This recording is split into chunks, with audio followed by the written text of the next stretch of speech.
IPs, madaling ma-influence yan eh. Kaya nga po, we have this. Kaya, Pambi, Madam President, power dyan, Madam President, ang DNR. Mr. Pambi. Kaya nga po, we have this. But, maybe just request, well, of course, Your Honor, the sponsor, can we allow her please to continue? And we will give you all the time to ask a No, question. Madam President, Yes. ako munang magsalita kasi I'm explaining eh. Tinagaw niyo po yung time ko eh. I was the one explaining. And my witness is the We minority leader. suspend session for a minute. Marami na pong ipinupukol sa atin. Pati po pag-ahit ng bigote, ginawang issue. Yung akin pong asawa, ginawan din ng issue tungkol sa kanyang pagbabitamina. Pati po yung issue na ayaw ko mag-Ingles na napunta pa sa I move. Ang dami pong ibinintang sa atin pero wala po isa dyan tungkol sa pagnanakaw. Hindi po tayo kailanman na pinagbintangan sa usapin na yan. Ako po ay walang absent sa Senado. Ang akin pong ginagawa ay extra. Marami po akong ginagawang extra. Wala na sa trabaho ko. Pero yung aking mga staff, nagre-reklamo na, hindi na namin trabaho to, pero ba't namin ginagawa? Dahil public servant po ako, binoto nyo ako bilang pagsilbihan kayo. Kaya kung ano man po yung mga issue na pinupukul sa akin, wag po kayo sanang maapektuhan. Dahil lahat po yan, intriga lang. Showbiz. Hindi ko po maintindihan, hindi sila makawala sa gandang lalaki ko. Yun lang lagi ang issue patungkol doon. Kaya sana, wag po kayong maapektuhan. Pagdating po sa politika, alam ko naman po na ako po'y nagtatrabaho at hindi po nasasayang ang inyong boto at ang pondong binibigay niyo po sa akin bilang senador. Swel. And may I call the attention of Ms. Cynthia Corion that we've been here working at 9 o'clock in the morning, waiting for all departments' budget, the budget of departments to be deliberated upon. We are doing our job, and no one has the right to tell us to stop talking here. It is our duty and our job to perform our work here in the Senate. And you do not have the right to tell us what to do here. Imagine telling the Senate President, we've been here at 1 o'clock waiting for DOTC's budget to be heard. We've been working since last week, deliberating on all the budgets of the departments here. And telling the Deputy Minority Leader to stop asking questions. Kami nga, kahit matagal magtanong si Senator Risa, we never dared to ask her to stop asking questions. Who are you? Who are you to tell us to stop asking questions? Remember, if one of us tells the sponsor to defer the budget of DOT, what will happen to you? You cannot do anything. You cannot do anything here. If I move to defer your budget or to slash the budget of DOT because of your actuations and because of your actions towards my colleagues here, what will happen to the budget of DOT? Imagine, even Senator Pia Cayetano, you've been texting her even before. That's what I heard from her regarding EJ Obiena's performance. She's a senator. She's a lawyer. She knows what to do. She's a senior member here in this August chamber. You've been a member of PSC, am I right? So you know how the budget runs here in the Senate or even in Congress. You know, we spend wee hours of the morning here. Am I correct? And why are you complaining? The secretary is not complaining. She's a neophyte secretary. She never complained. Who are you to complain? Masungi, I need a list of those people and their signatures. And very important to me is yung pong IPs. Meron po bang pumirma na IPs? Meron ba? Meron? I need a list and I need the They will submit to you those who signed. What? But right now, Kasi pero yan, I'm warning you that yan, majority wins. Di ba? Kahit na hindi pumirman lahat, kung majority pumirma, panalo yun. Oh. I know. Pero ang selection process ninyo, kailangan meron pong IPs. Ayun, pina-follow. Kaya nga, paano po sinelect yung IPs? May I know? Oh. From the experts? Baka hindi naman pumirma yung eyepiece. Alam nyo, miski eyepiece, ano din yan eh. Nai-influence din yan eh. Ay, dapat hindi. Ay nako, tell it to the Marines. Sorry. Tell it to the Marines. Dapat hindi po. Kasi, Eh, wala ako, yung mga IPs. sa, Kulang nga po- legislated protected area, Yeah. nangyayari yan. Yung mga barangay na i-influence eh. Kawawa naman po yung mga IPs, kulang nga po sa pinag-aralan, kulang po sa kaalaman, and then i-exploit po natin because we're saying na madali silang ma-influensyahan. Dapat we try to help them to make sure that they will not be easily influenced so that gagawin po nila kung anong tama para sa kanilang proteksyon. Oo nga, oh,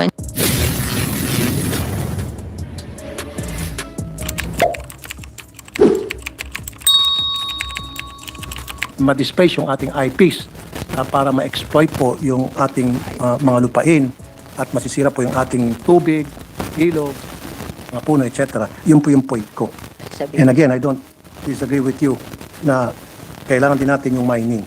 indicate. Pero dapat responsible mining at dapat sa tamang lokasyon. At kapag marami po nagreklamong mga Pilipino, pakinggan po natin. In fact, pati po yung mga foreigner, third party na gumawa po ng auditing, sila mismo ay nag-oppose na hindi dapat ituloy yung siya na gold, pero pinagpipilitan po natin. Madam Sponsor. Okay na tayo po dyan. Now, last but not the least, ito na po yung sinasabi nyo kanina. Masungi Conservation Area, Ancestral Domain. Sabi sa'yo, last but not the least, the Masuni. Ito. Okay. Bakit po pinayagan ang isang wind farm na magtayo doon po sa Masungi Conservation Area na meron pong ancestral domain issue? Talaga pong there's something wrong with the contract with Masungi. Kasi hindi ho pwede yung perpetual. No, I'm not sorry, let me interrupt. Para hindi na masayang oras natin. I'm not talking about Masungi Foundation. I'm not talking. Mamaya na po natin pag-usapan yun later.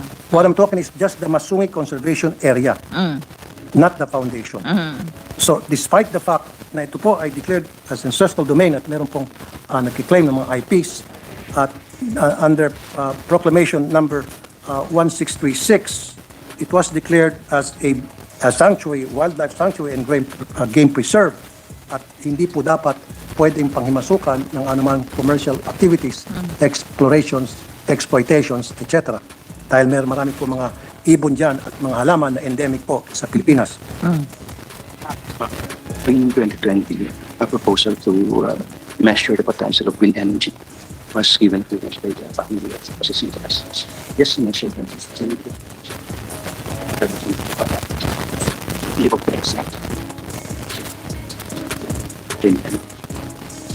What are we talking here about the wind energy that they want to do in Masungi? The wind farm, Mr. President. the Bena, Mr. President, Madam Sponsor, the Bena Energy is what I'm talking about. The Bena Energy that was given permit by PAMBI to put up their structure. Ayun. You met mas po sa measuring In fact, if I may add, while you're doing your research, DNR Administrative Order number 33, okay, May 10, 1993. Masungi Rock and its vicinity specifically bounded by longitudes 121 degrees, 17 degrees to 121 degrees, 21 east, west, anyway, etc. It says here, declared a strict nature reserve and wildlife sanctuary in accordance with the provision of RA 7586, otherwise known as National Integrated Protected Area System Act of 1992. At wala pa pong bagong DAO or Department o DNR Administrative Order or na magsusupersede nito. Sabi po, wind It was signed by energy, Mr. Secretary Alcala. I'm sorry, Madam President. Mr. President, sabi po, yung wind energy is allowed because it's Multiple use. renewable energy. But wala pa daw permit yan. Parang mag-i-study pa lang kung ano yung potential ng wind energy. Yun lang ang ibinigay nila. They cannot operate yet. Parang yung PAMBI, ang ibinigay lang is a study of the potential of the wind energy in Masungi. No, it shouldn't. It shouldn't be. Dapat in the first place, wala pong gagawing study doon kasi naghukay na po eh. Marami na pong structure doon. And I have pictures to show. What are the pictures? Ang sabi po nila, yung PAMBI, binigay lang is to determine the wind energy. May conflict po eh. Ewan lang natin kung yung binigyan ng permit to measure the potential of wind energy, kung disobey nila na nagawa na sila doon. Pero it is based on a study lang. Madam President, meron na po mga struktura doon. Nag-umpisa na sila na maglalagay ng Part ba yun ng wind Masungi? farm doon. yung nilagay daw po doon, hindi part ng Masugid sa Pililya daw yun. It's not part of the legislated protected area. Yung Yes. pinaglagyan ng mga improvements na yun. It's beyond the legislated protected I'll area. help you, Madam Sponsor. What happened was, ginamit ng PAMBI yung Section 25 ng Republic Act 11038, INIPAS 2018 as amended. What does it say? Doon po sa Section 25, special uses with protected areas. Assumption yun. So nagkaroon po, because of PAMBI, binigyan po yung PAMBI sa batas na ito, nagkaroon ng amendment na para ideklara kahit isang protected area na into multi-use. And this has to be amended. Kasi it runs contrary to the spirit of the law protecting. They want Our to environment. study and investigate what happened because of your contention. Can you give us yung study nyo para a copy lang of the study so they can investigate kung there was a violation of the law? The area kasi is a strict protected zone, Mr. President, Madam Sponsor. And having said that, DNR should know better na if it's a strictly protected zone, hindi dapat nila panghimasukan yan. Eh, nagagalit siya kasi Hindi dapat nila inisip kahit ba renewable energy na manghimasok yan. I don't have any problem with renewable energy na para mag-proliferate sa bansa natin because me being the chairman of the Committee on Energy, payag po ako sa renewable energy pero dapat ilagay natin sa lugar.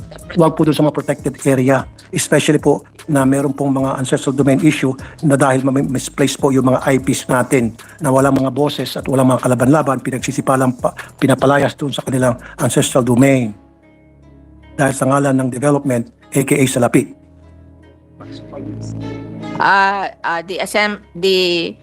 The point of view of the DNR is in every protected area there is a place for strict implementation of the law.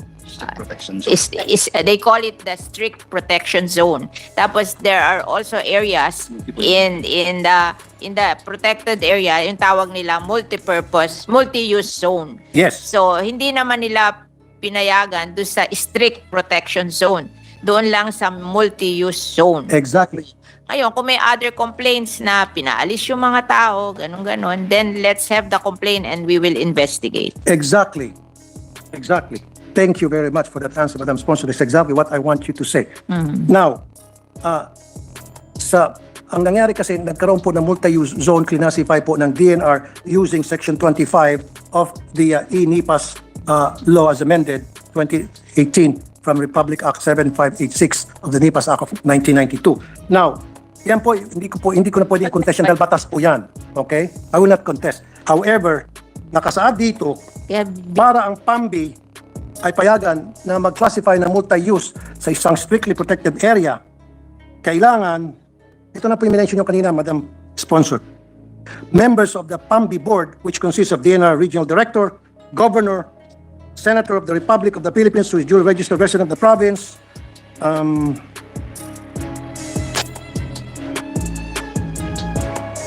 district representative of the congressional district, mayors, chairperson of barangay, regional directors, DA, NEDA, DOST, DND, 3 representatives from NGO or PO, 1 but not more than 3 representatives from IPs, ICCs, and then 1 representative from the academic institution, and finally, 1 representative from the private sector. Now, gusto ko po malaman kung nasunod po ba ito na itong lahat ng nakasulat dito sa Section 11 ng Republic Act 11038 2018 as amended ng INIPAS, kung nasunod po ito ng pagbigay po ng multi-use ng DNR sa wind farm na Viralnews Energy. Bena Energy. Kung nasunod po. Nandiyan daw po lahat yan nung magbigay ng permit.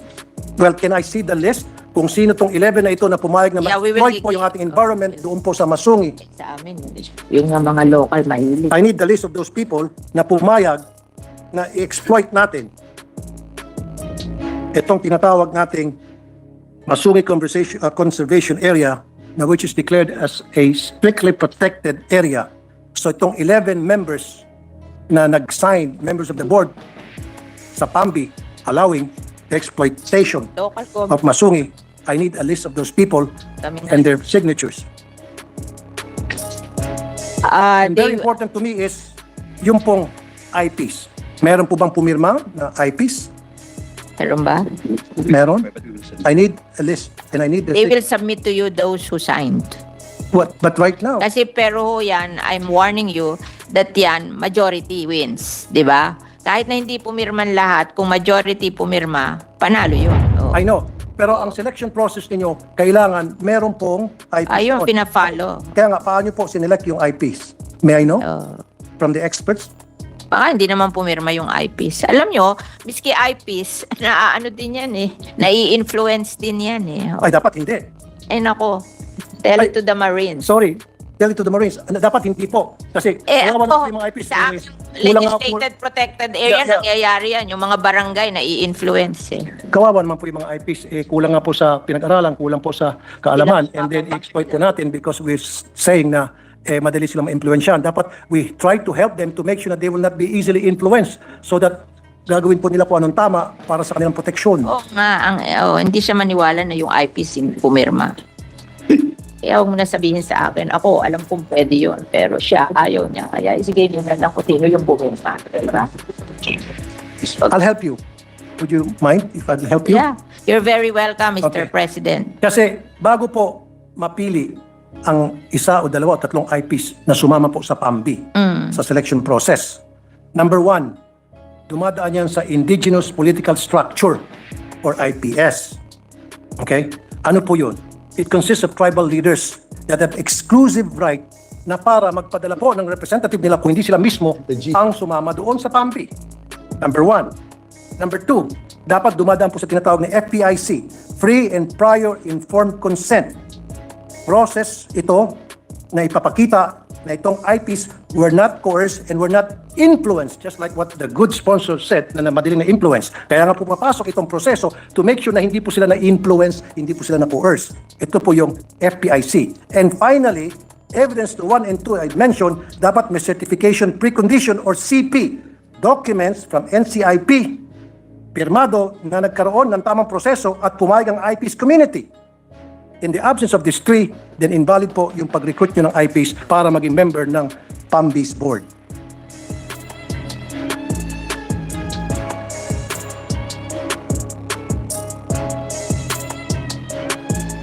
Niya kasi, influence. If, ano naman niya eh, precondition na yung kaya ano pinayag? Diba? Ipakita mo na lang yung mga papeles mo para ma-convince siya. Kasi hindi natin yun. May precondition notion na siya eh. Diba? Mr. President, we will just submit all the papers available to the DNR about the action of the PAMBI. We just want to reassure you that it is not yet a permit to operate the windmill. It's just a study to find out the potential of the wind farm here in the legislated. Thank you, Madam President. Thank you, good sponsor. Yes, I definitely agree with you. So, I need to see the CP, Yes. Certification of Precondition signed by the NCIP. Kahit na testing pa yan, kasi ang nakalagay sa batas, kahit na testing, dapat hindi. Doon sa mga lugar na merong issue sa ancestral domain. Kaya nga po dumadaan doon sa tatlong sinasabi kong steps. Without those, then invalid po yung mga nakapirmang IPs doon. So I need a copy of the CP na pirmado po ng NCIP. Because kanina lang po, tumawag ako sa NCIP, wala po silang pinipirmahan na CP allowing the exploration, the testing of anything whatsoever commercial doon po sa Masungi Conservation Area. Now, if you cannot show me CP, again, I will defer the budget of the DNR in favor of the IPs. Can we defer? Do we have time to i-defer?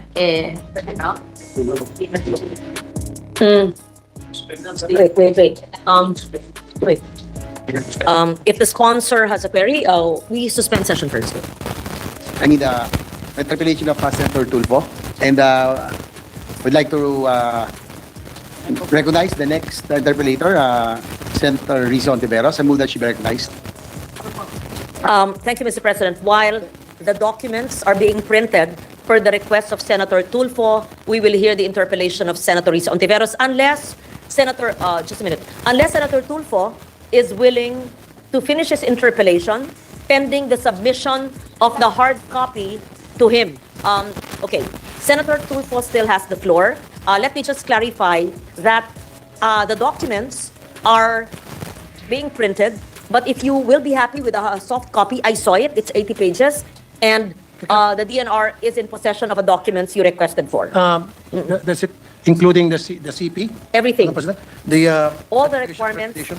all the requirements that you said is contained in the 80-page document, which is being printed, but it would take a while, so we opted to hear the interpellations of Senator Hontiveros. However, if Your Honor would be happy to receive it after your interpellations, I assure you that I saw the soft copy with them, and it's being printed. Okay. Madam President, this is what I think. Instead of deferring the budget, I will propose for the proper amendments to transfer funds to more deserving agencies, some funds from the DNR. Total, nabanggit po kanina na na-influence po yung mga IPs. So siguro mag-transfer tayo ng funds sa NBI para imbestigahan yung mga nag-influence sa IPs. So NLRC, Legal Education Board, DICT, and DMW. So kung pumayag po yung DNR, so hindi ko na po i-defer budget. Basta't pumayag din sila na magkaroon ng amendment para ma-transfer certain amount dun sa kanilang funds, dun sa mga agencies na binanggit ko. Sa DMW, DICT, NBI, Legal Education Board, and then NLRC. Mr. President, in the budgetary process, each department has an amount and the list of programs.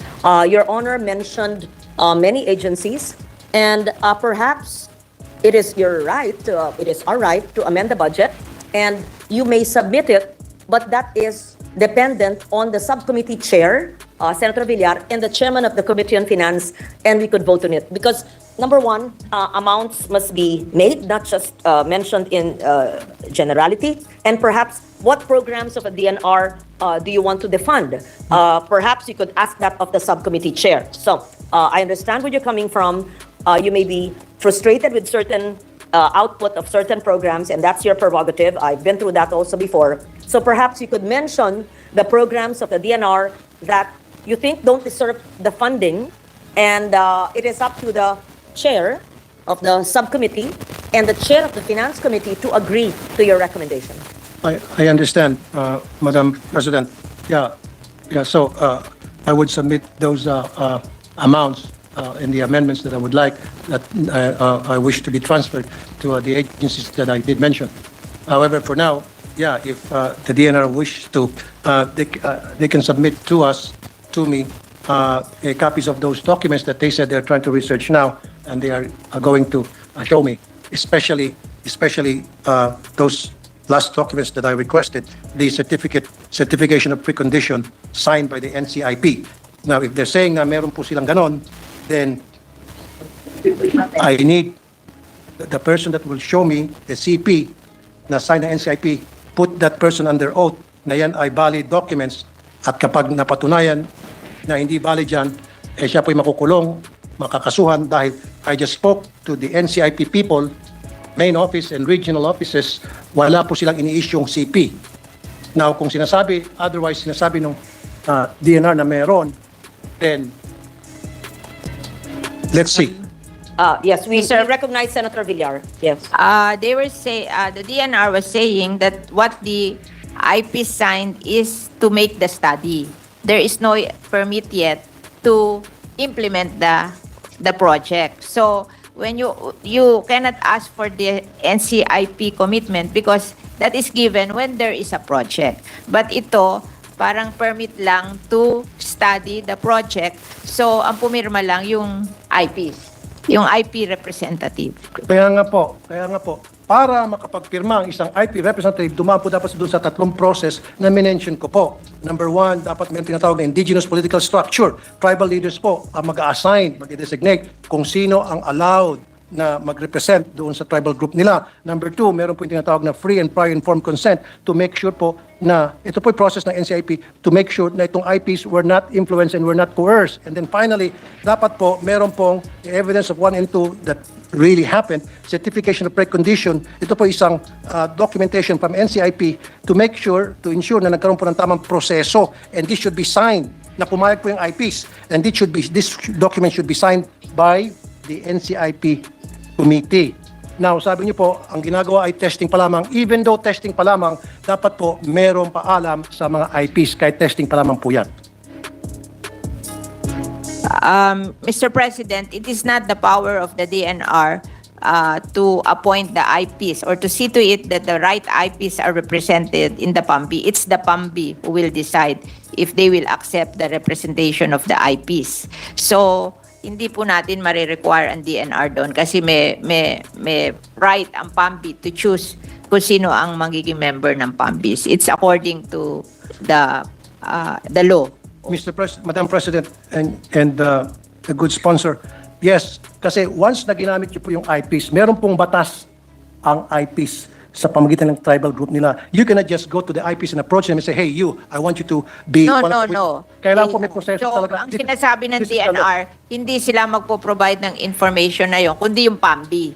Kasi sila yung nag-approve Kaya na nga po, ng member ng PAMBI. Exactly. So, the DNR cannot produce that document. It's the PAMBI. Yes, Of Madam the President. The PAMBI, Masungi. yes, the PAMBI are the ones, base po dun sa batas na binanggit ko kanina. Kaso ang member ng PAMBI, hindi naman lang DNR. Marami. Oo, may local but since government. there's an may issue, NGO. Madam President, good sponsor, since meron pong issue ng ancestral domain at ang IPs po dapat dito ay ginagalang, nirespeto, recognize. So kailangan po talaga kasama sila doon po sa pagbuo nitong PAMBI Board of Directors para doon sa isang project. Opo. Okay. Now, sabi ko dito, sabi sa batas ng IPs, dapat meron po tinatawag na selection process at dumadaan po yan sa IPS. Tribal leaders ang pumipili kung sino sa kanilang kamiyembro ang pwede, binibigyan ng authority ang pwedeng mag-witness o maging member ng PAMBI. Hindi po PAMBI, pwedeng basta-basta lang po natin hindi. ituturo kung sino dyan sa protection po ito ng mga IPs kasi kayo na po mismo Mr. President, Madam President and your good sponsor, kayo mismo nagsabi kanina, alam niyo naman yung IPs madaling ma-influence yan Kaya nga po we have this, kaya PAMBI, Madam President, power dyan, Madam President, hindi ang DNR. PAMBI. kaya nga po we have this. But, maybe just request, well, of course, Your Honor, the sponsor, can we allow her please to continue? And we will give you all the time to ask a No, question. Madam President, Yes. ako munang magsalita kasi I'm explaining Inagaw niyo po yung time ko I was the one explaining and my witness is the We minority leader. suspend session for a minute. I approached the secretary and we got a commitment from the secretary and the department, particularly the head of the PAMBI, which is the RD Nilo. Will visit the office of Senator Tulfo on Wednesday together with the PAMBI. Bring with you all the documents, RD Nilo. And of course, what's important are the members of the PAMBI para makakausap siya ni Senator Tulfo. That's a commitment that we're giving him. Is that correct, Madam Sponsor and Yeah. RD Secretary? They're nodding their head. So, Senator Tulfo? Thank Is you, that all Mr. right? Is President. that all right? That is okay with me. I'm going to terminate my interpellation because I received 80 pages of documents coming from the DNR, and we will study it. And just like what you said, on Wednesday, we'll meet again and see what happens with the people that they're going to bring in as witnesses, resource persons, and let's see kung ano pong mapag-usapan nun at makikita natin. Thank you, Mr. President. Thank you also, President. Senator. Mr. President. Maraming salamat, sir. Mr. President, Yes, Senator JV? just with the same issue, regarding the Upper Marikina River Basin Protected Landscape, I'm a witness because I go trailing there, and from what I know, it has been upgraded from to a protected landscape, from a reservation a few years ago. But now, when we go trailing there are a lot of guards do not allow us. A lot of development is happening, and I think we have to look into this because this might be one of the causes of flooding because it's the protected landscape that holds water, going down Metro Manila in the So Sierra Madre Valley. if you would like, I would ask Regional Director Nilo to also visit you on Wednesday. Yes, At your Mr. office to President. explain that Marikina protected area landscape. Upper Marikina. Upper Marikina. Upper Upper Marikina. Protected landscape. Protected area.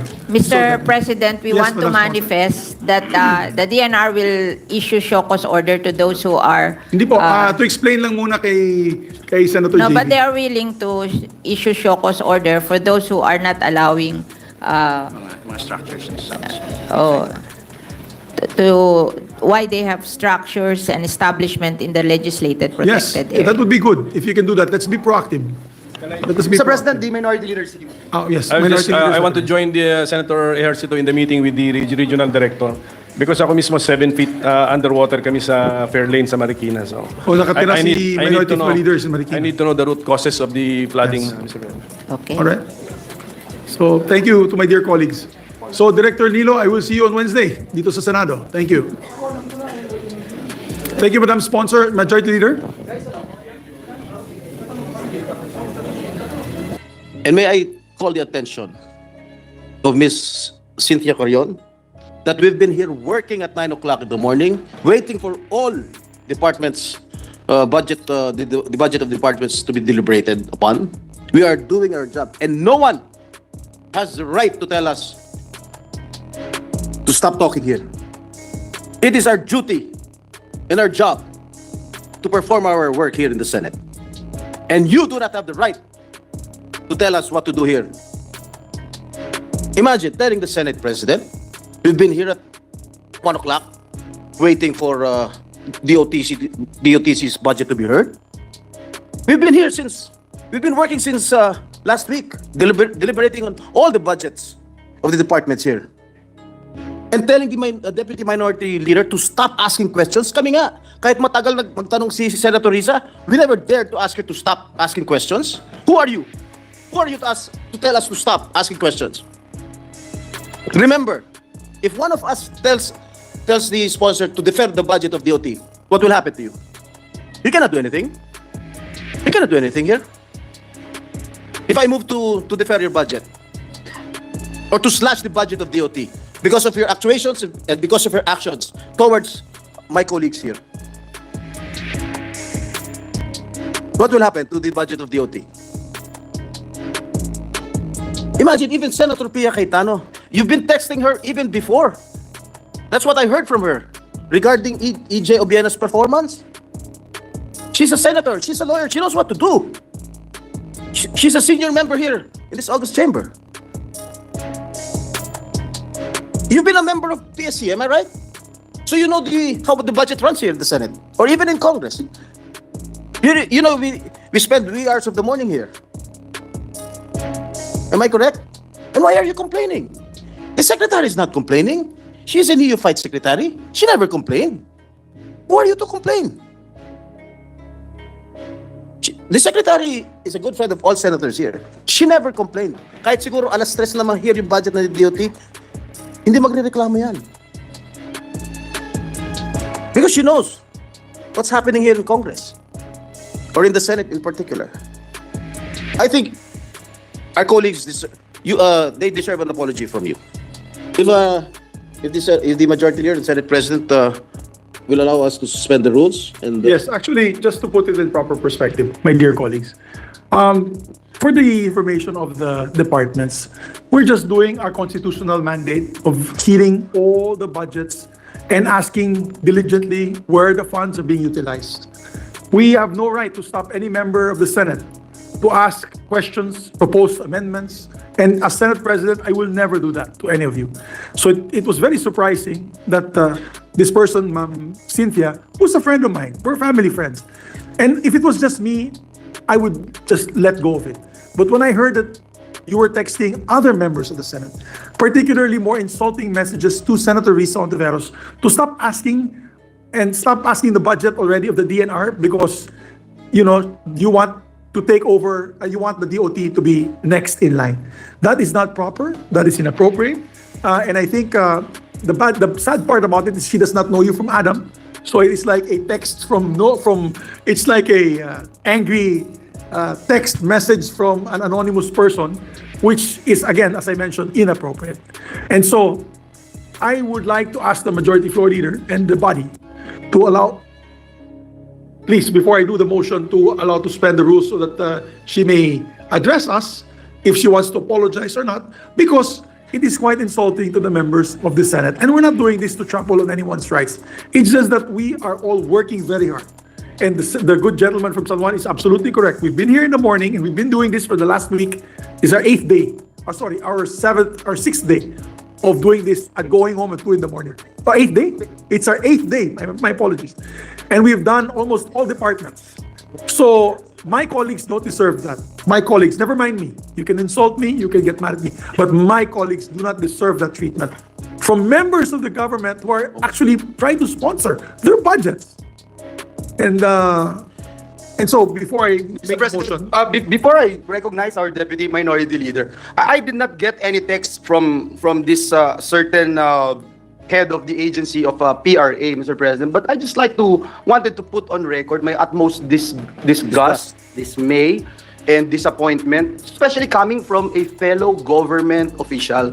Mr. President, I take offense. Even though I did not get the text, I take offense being a member of this institution, and I join the gentleman from San Juan and our Senate President and remind our colleagues, not only in this August chamber, but also every single government official. Mr. President, I haven't seen my kids and my wife so bye. for so many days, for more than a week now. Senator Jinggoy's wife is celebrating her birthday today. He couldn't even go home. And then someone from a public official would dare to question our duties and responsibilities, our work here in the Senate. It's unacceptable, Mr. President. So even if the distinguished head of PRA is not willing to answer or apologize, I think we should hear from her, Mr. President. What she wants, what she wanted to happen, how she think this Senate as an institution would be better if we will succumb to whatever she wants, Mr. President. So, Mr. President, with that, I will support any motion to suspend the rules, if there be. But for the meantime, we will yield the floor to our Deputy Minority Leader, Senator Risa Hontiveros. Our Deputy Minority Floor Leader is recognized.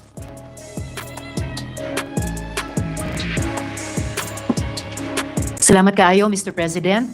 Ug daghang salamat, Mr. President.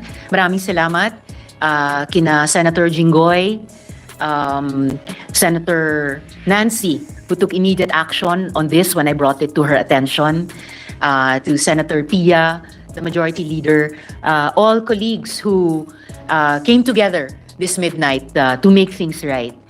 Sa huli kasi, higit sa lahat tungkol ito sa respeto. Kasi hindi po tayo gumagamit ng sense of entitlement. Ginagawa lang natin at ginagawa namin dito sa Senado ang aming tungkulin, ang aming mandato. I am a member of the minority, a proud member of the minority, and I take offense if our modest Senate President will not, at the Senate President of our institution being texted such messages. Salamat kaayo to Sec Frasco for her apology and the apology as well of another official of the DOT who met us in front near the lounge. I heard the apology of the person concerned, but I think moving forward, words must be followed by action.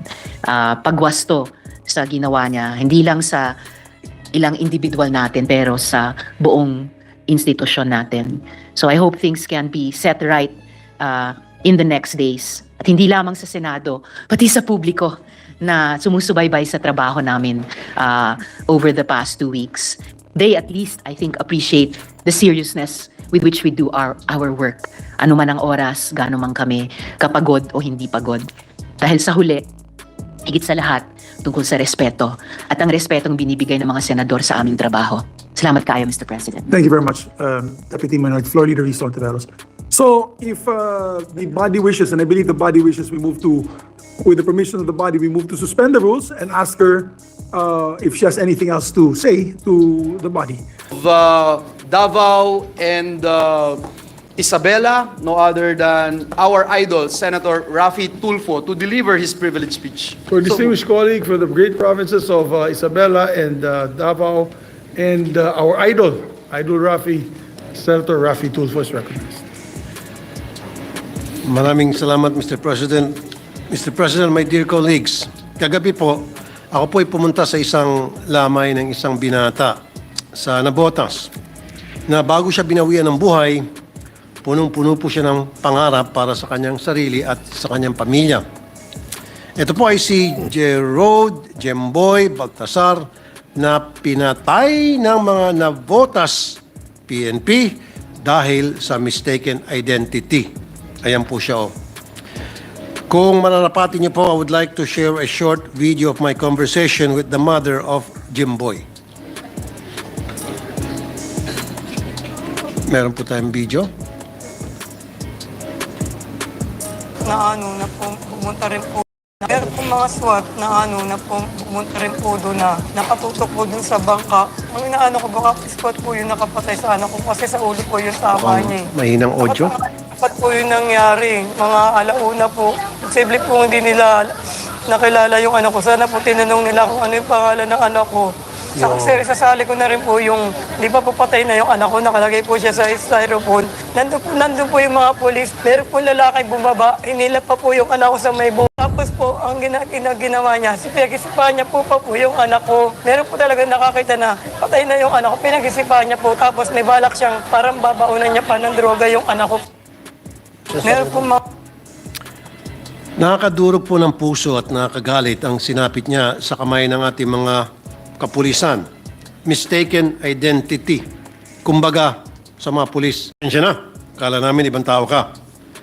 Hindi po ba dapat lahat tayo tumatayo ngayon para kay Jinggoy na nilapastangan ng ating criminal and justice system? Lumapit po sa aking programa ang lola ni Jinggoy nung nakarang linggo at pinatutukan ko ang kaso niya. Napag-alaman po namin na napakaraming kalokohan at kawalang-hiyaan nangyari sa kaso ni Jinggoy. Sa dami ng panukalang batas na pinapasa natin dito, parang pagdating sa field at sa mga operations ng pulis, ito ay binabaliwala. Binibigyan natin sila ng budget na pambili ng mga armas para maprotektahan ang ating mga kababayan. Pero anong nangyari? Ang mga armas na binili ng ating buwis ang mismong kikitil ng buhay natin. Bibigyan natin sila ng otoridad upang panatilihin ang seguridad at kapayapaan.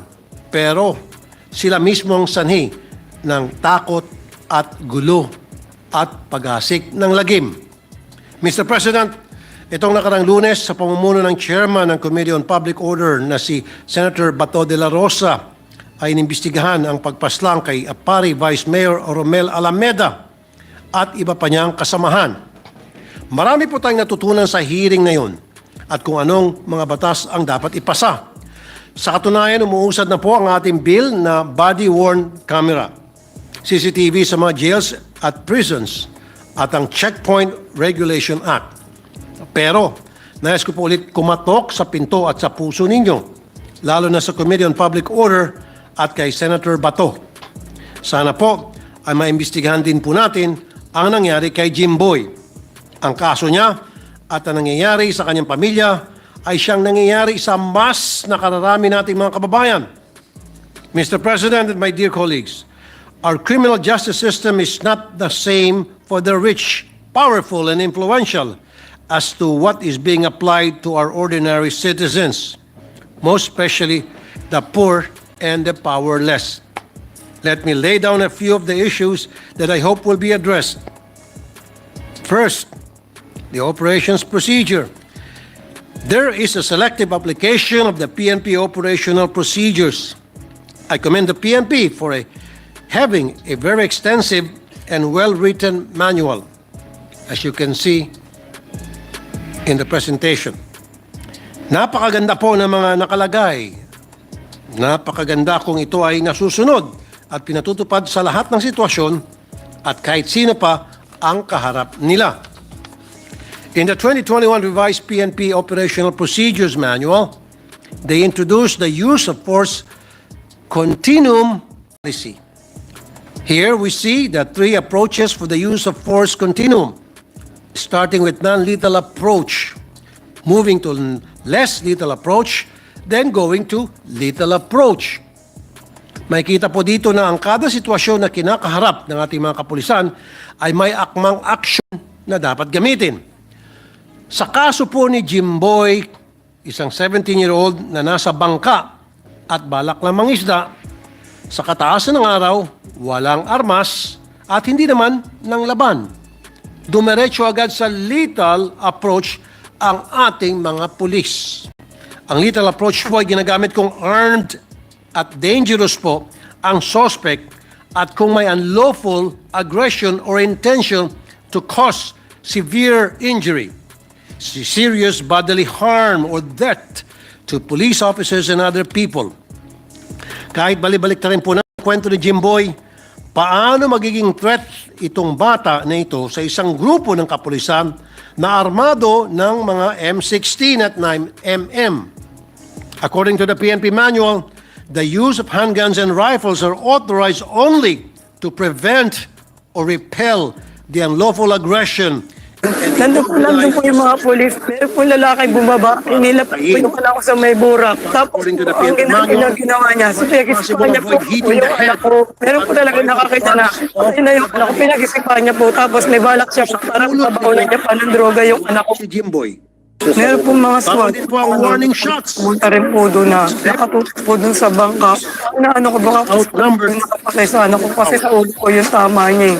Sa katangaling tapat po yun nangyari. Mga alauna po. Posible po hindi nila nakilala yung anak ko. Sana po tinanong nila kung ano yung pangalan ng anak ko.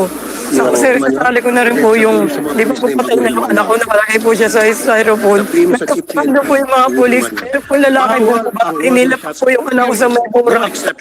Ang ginawa niya, pinag-isipan niya po yung anak ko. Meron po talaga nakakita na patay na yung anak ko, pinag-isipan niya po, tapos may bakit siyang parang babaunan niya pa ng tibaga yung anak ko. Meron po mga SWAT na pumunta rin po doon na nakapunto po doon sa bangka. Ang inaano ko baka spot yung nakapatay sa anak ko kasi sa ulo ko yung tumanya. Sa katangaling po yung nangyari. Mga una po, hindi po nila nakilala yung anak ko. Sana po tinanong nila kung ano yung pangalan ng anak ko. Sa kasi sa anak ko na po yung di ba po patay na yung anak ko, nakalagay po siya sa styrofoam. Nandun po yung mga polis. Meron po lalaki inilap po yung anak ko sa may burak. Ang ginawa niya, pinag-isipan niya po yung anak ko. Meron po talaga nakakita na patay na yung anak ko, pinag-isipan niya po. Tapos may balak siyang parang babaunan niya pa ng droga yung anak ko. Ng mga pulis. Meron po mga SWAT na pumunta rin po doon na nakatutok po doon sa bangka. Seriously, Mr. President, Ano po yung nakapatay sa anak ko kasi sa ulo po yung tama niya eh. Aling tapat po yung nangyari. Una po, posible po hindi nila nakilala yung anak ko. Sana po tinanong nila kung ano yung pangalan ng anak ko. Kasi sasali ko na rin po yung di pa po patay na yung anak ko, nakalagay po niya sa styrofoam.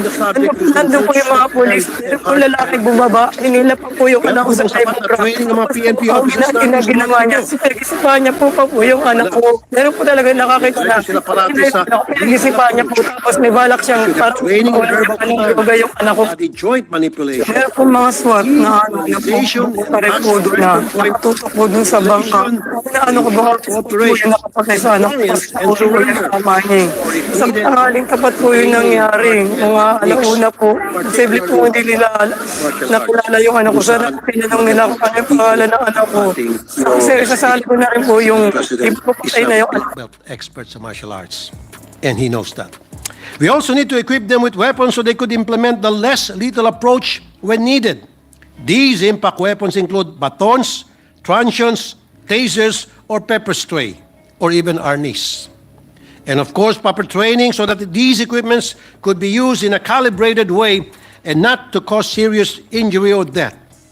Another flaw in the operations conducted by the PNP is the fact that the body-worn camera of the PNP was unfortunately turned off or intentionally turned off.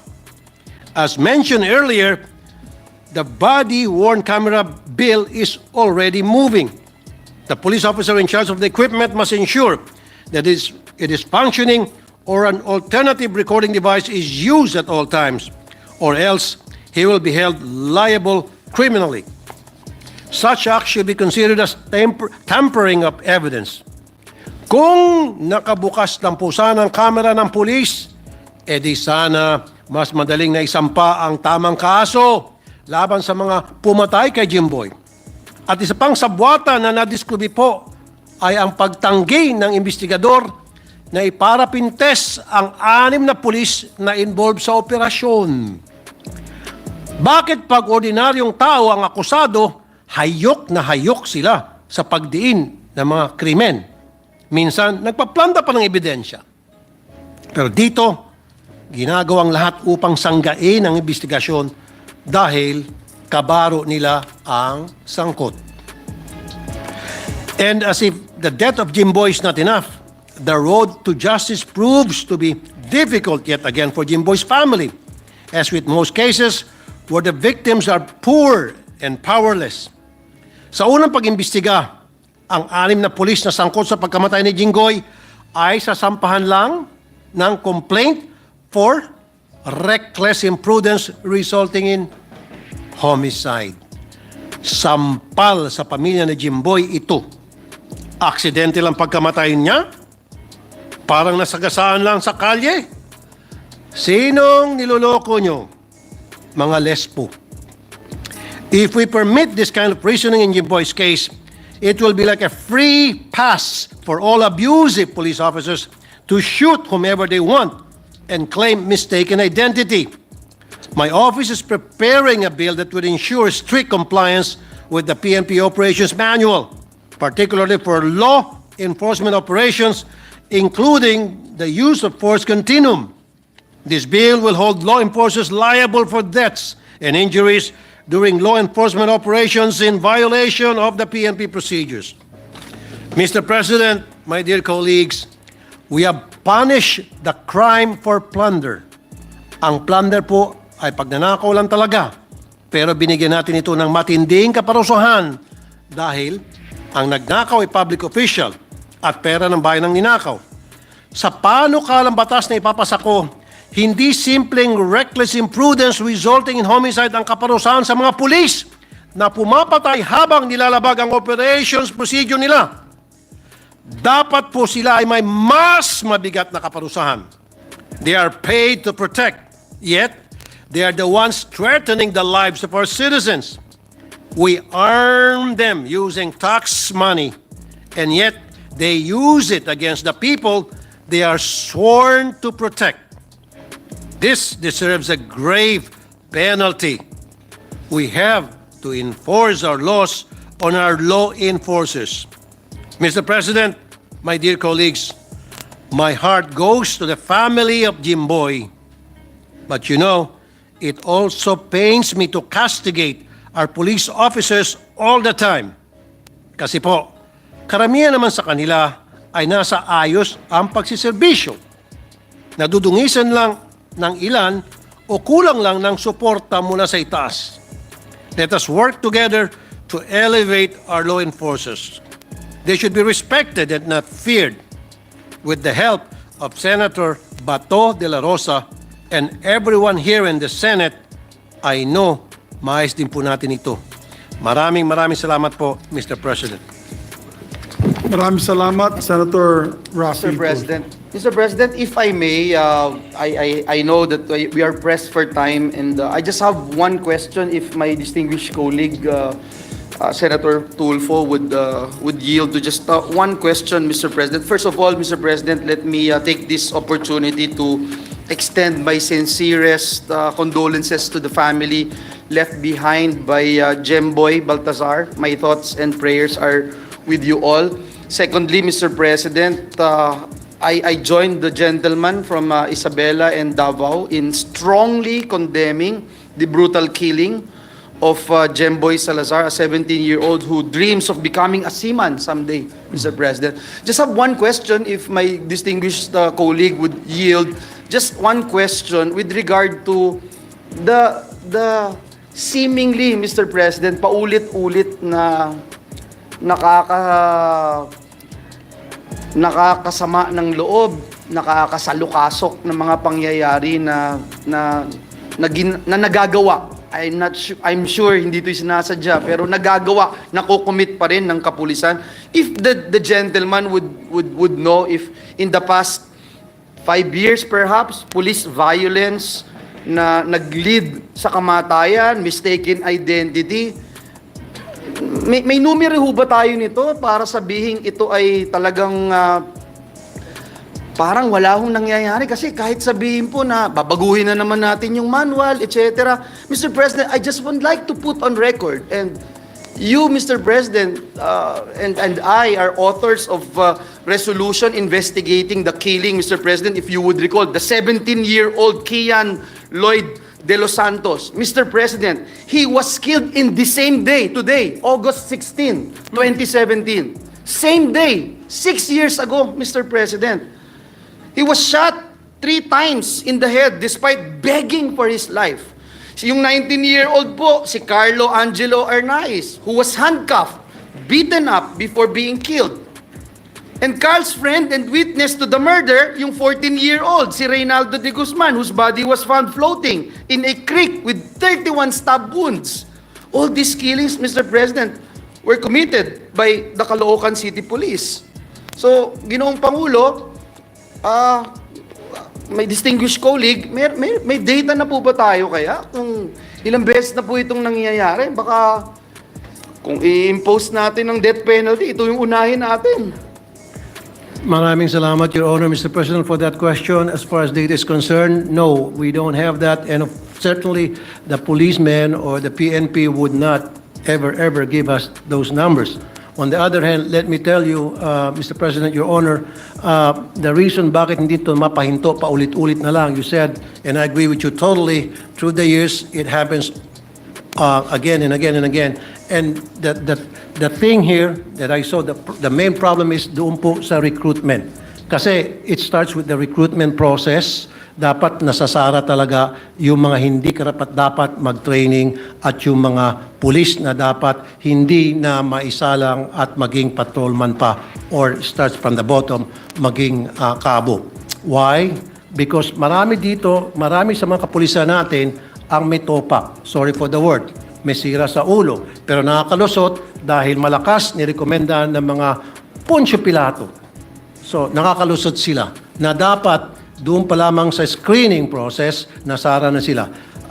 Meron nga tayong tinatawag na neuropsychiatric exam, pero eto nga po, Mr. President, I remember many years ago, yung isa pong colonel sa Kamkrame, siya po yung nagkakandak ng neuropsychiatric exam sa mga gustong mag-training sa pagka-PNP. Siya mismo ay saksakan ng abusado at inireklamo po sa aking programa.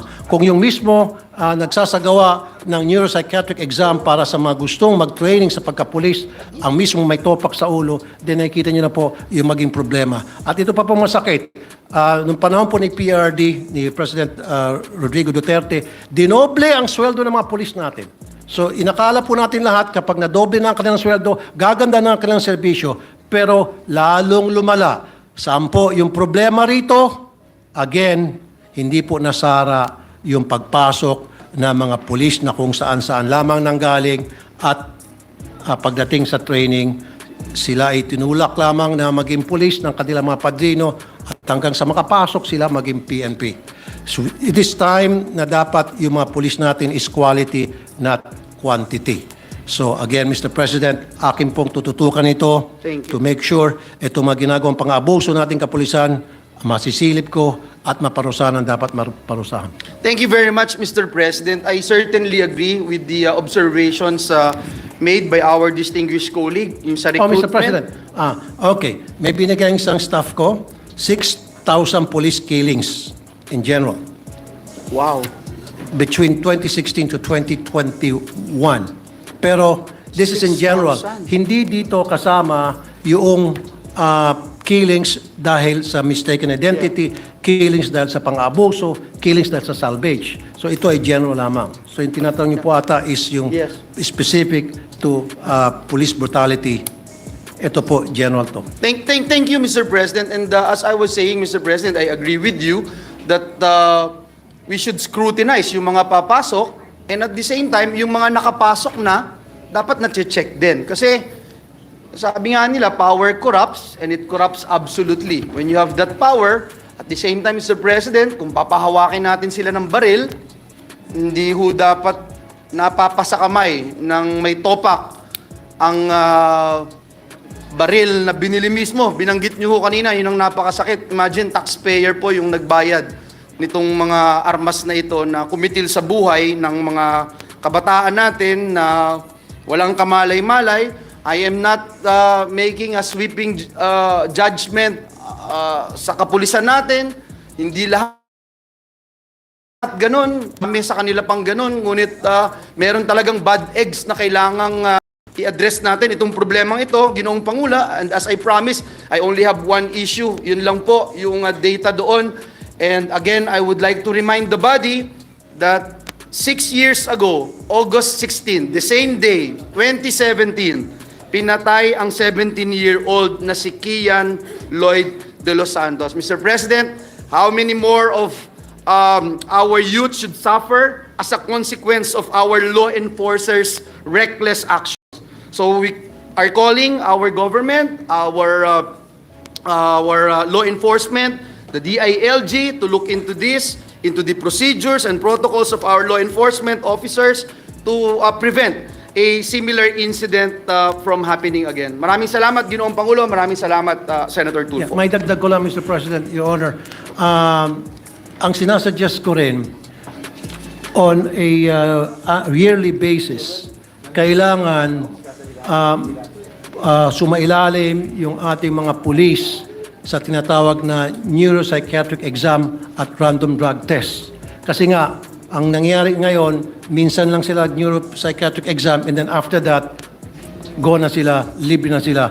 Kasi pwedeng pumasa sila nung time ng kanilang recruitment, pero after a year or two, nagbago yung kanilang situation because of anxiety, stress sa trabaho, pagod. So doon na pumasok yung pagkakaroon nilang topak sa ulo. So kapag regular ang kanilang pag-undergo ng neuropsychiatric exam, mahuhuli po yun, masasara sila. So pwede silang muna papahingayin at magamot.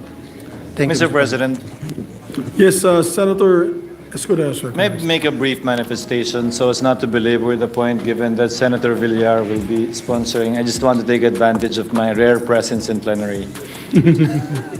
Mr. President, Let it be placed on record, Mr. President. I subscribe completely to the statements and the speech of Senator Tulfo, and I join him in his desire for justice for the victim and in calling out not only the policemen involved, but the entire Philippine National Police.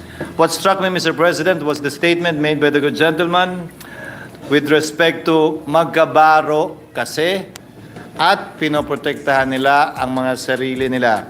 Mr. President, more than the neuro, I think the leadership of the PNP, the DILG, and even the DOJ should set the tone insofar as making these police officers accountable, if only to make them as examples, that the basic rules on engagement as it applies to civilians also applies to members of the Philippine National Police.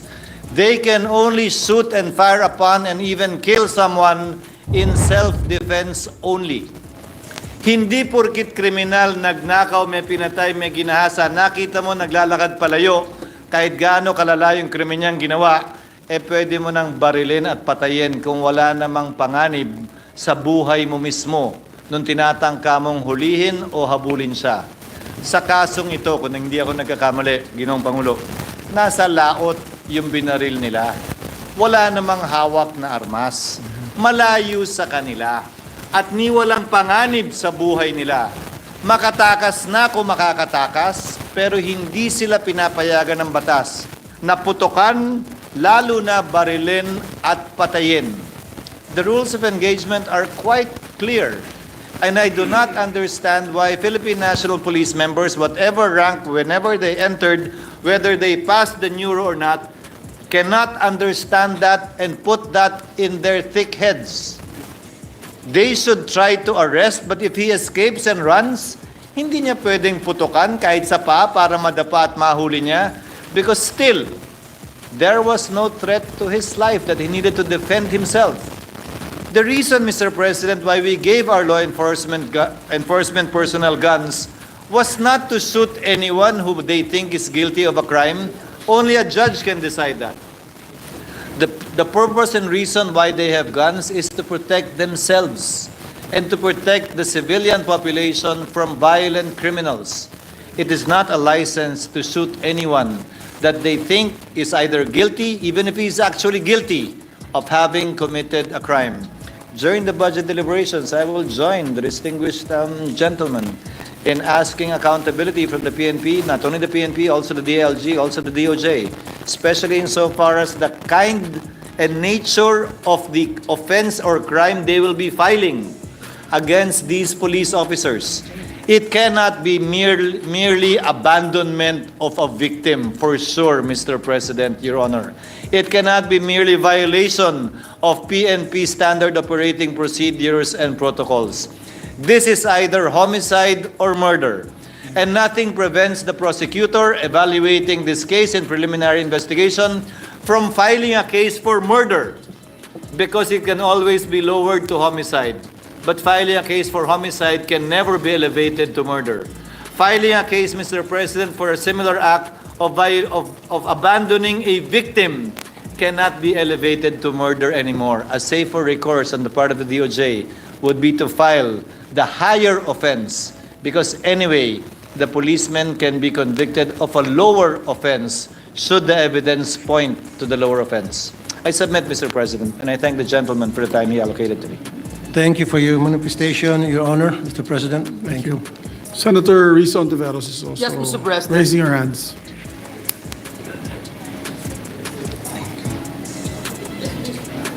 Salamat kayo, Mr. President.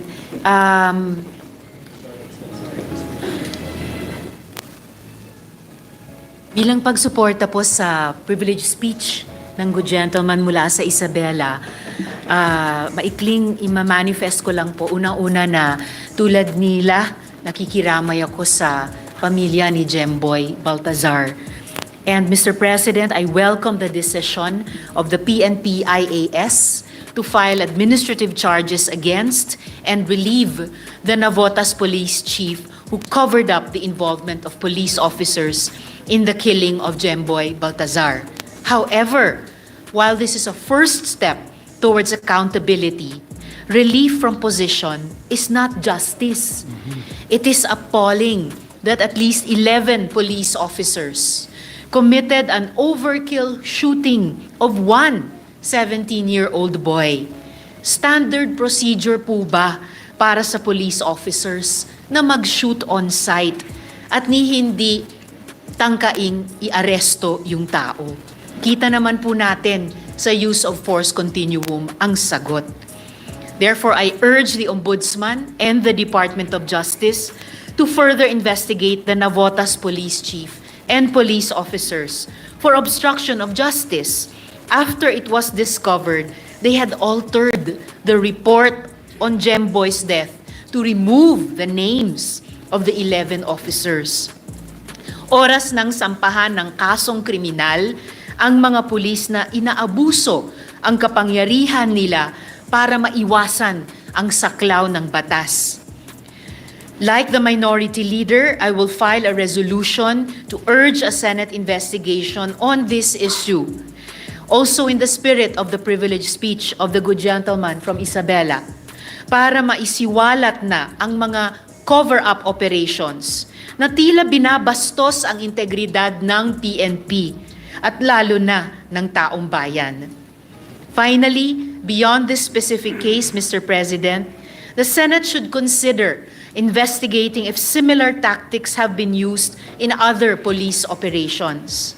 In addition to the Supreme Court's rules requiring police body cams, we will also explore the possibility of legislation which will penalize police officers who fail to turn on their body cams during operations, perhaps as a companion measure to the bill of the good gentleman from Isabela. Today, on the death anniversary of Kian de los Santos, we are reminded of the urgent action we need to take for the many young lives we've lost to trigger happy and cruel cops. Muli po, Mr. President, pakikiramay sa pamilya ni Jinggoy Baltazar.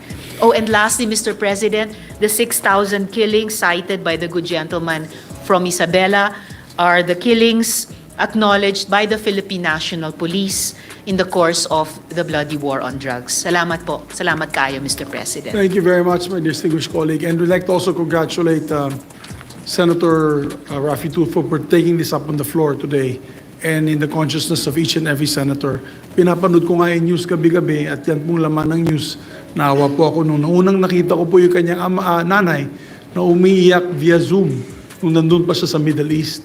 Napakasakit para sa mga OFWs natin na malaman na ganun lamang ang pagka-disgrasya na kanilang mga anak dito sa ating bansa. And in other countries that would have courted condemnation, in other countries like in France, when a teenager was killed by the police, they had 2 weeks of rioting. Talaga nagkagulo-gulo dun because he was a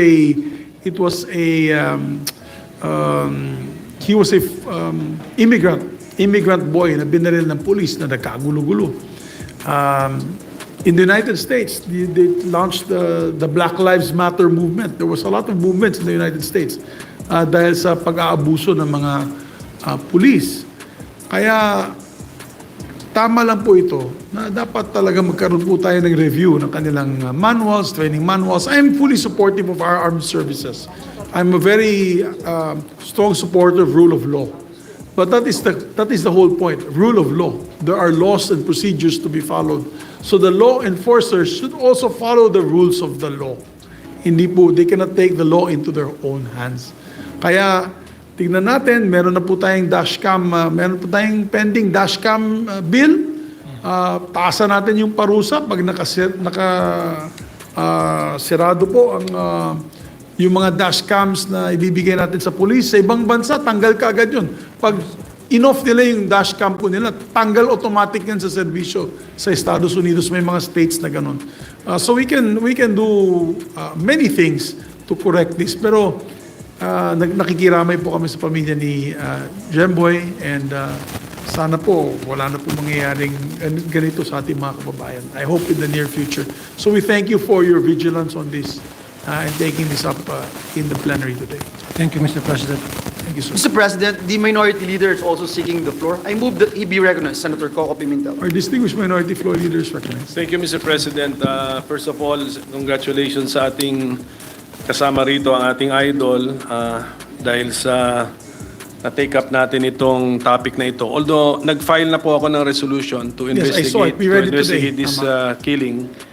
Tayo po yung nakikiramay nga sa pamilya ni Jinggoy Baltasar.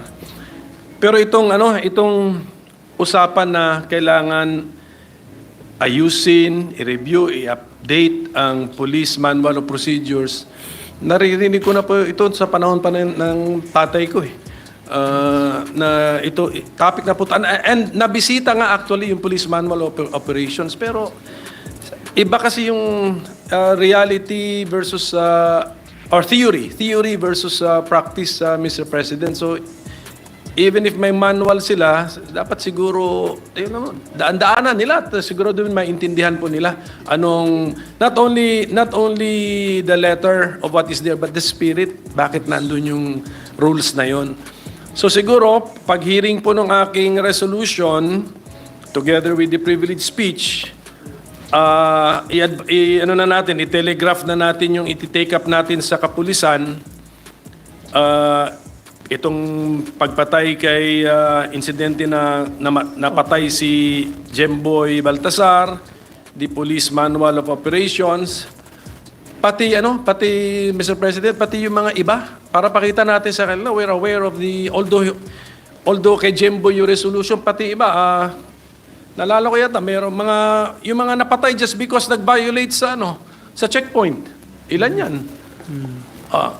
Kahit meron nung quarantine period, merong yata nag-violate din ng parang ng line na lumampas sa line.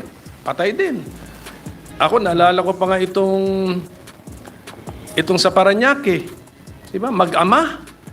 Pinaulan na ng bala kasi yung sasakyan, yun yung sasakyan ng suspect. Same model. Same model yan. Mistaken identity. I mean, paulit-ulit eh. Ano pa ba isa? Sa may Quezon City ba yun?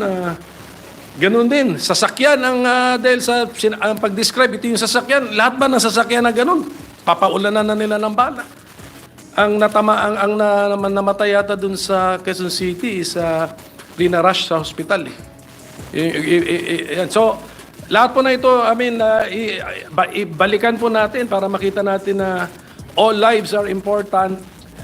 These incidents will never be forgotten. And there is a time for, there's a time for reckoning. Darating ang panahon na kailangan pong harapin yung consequences ng mga nangyari. So, thank you, Senator Tulfo, for bringing this up. Thank you, Your Honor.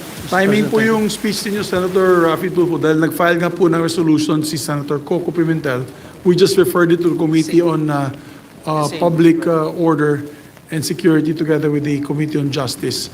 So, dagdag ko lang po, Senator, our Minority Floor Leader, yung mga ginagawa po nilang mga raid, yung ginagawa po nilang mga action, pag tinignan niyo po sila, naka-civilian po sila, wala po tayong nakikitang pulis na signage, wala yung tsapa.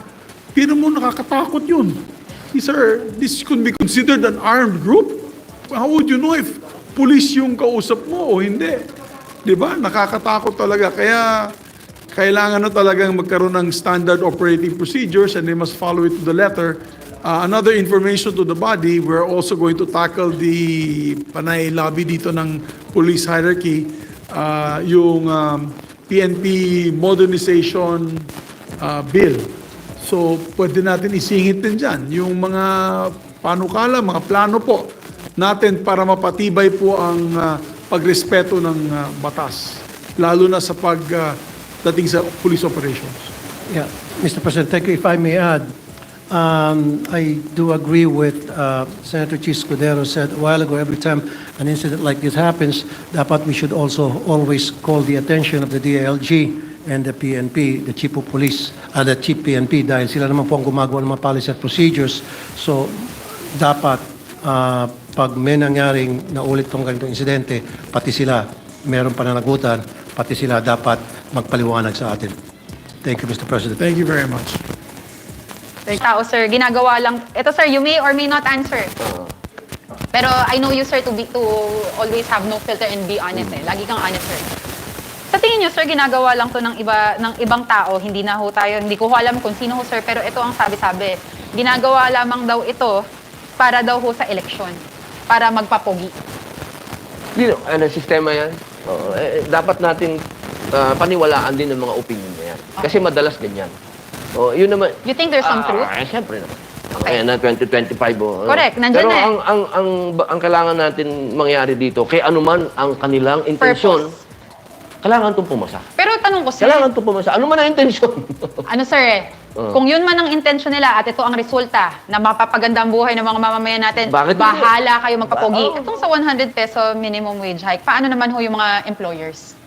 Ayokong sapawan yung author nito kasi si Jinggoy tsaka si Senate President. Hindi, kahit short lang, sir. So, ito, short lang. Oo.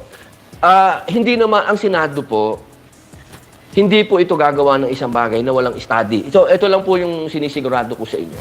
Opo. Pag humakbang po ang Senado, maniwala po kayo sa akin, nandiyan ang pinakamagagaling na tao. Nakita nyo naman yan. Correct, sir. Hindi po ito magiging threat sa mga negosyo, lalo sa maliliit kasi merong meron silang nilagay na mga kung ilan lang yung empleyado na dapat may mga ganun. Yes, sir. Sobra din naman yung binigay nung panahon ni Pangulong Rodrigo Roa Duterte, binigyan ng mga yung mga negosyante na yan, yung mga korporasyon na yan, binigyan sila ng magandang insentibo sa tax. So mga nakatipid na yan. Yes. Hindi na pandemic, nagtatrabaho na yung mga tao. So kumita ka na ng extra ngayon. Okay. Batuhan mo naman yung salitang na lang ito. Salitang atin na lang. Yes, Batuhan mo naman yung mga empleyado mo, pambihira Sir, naman. tanong ko, Diba? paano yung mga senador na mga malalaking employer? Malalaking employer, sir. It's reality, sir.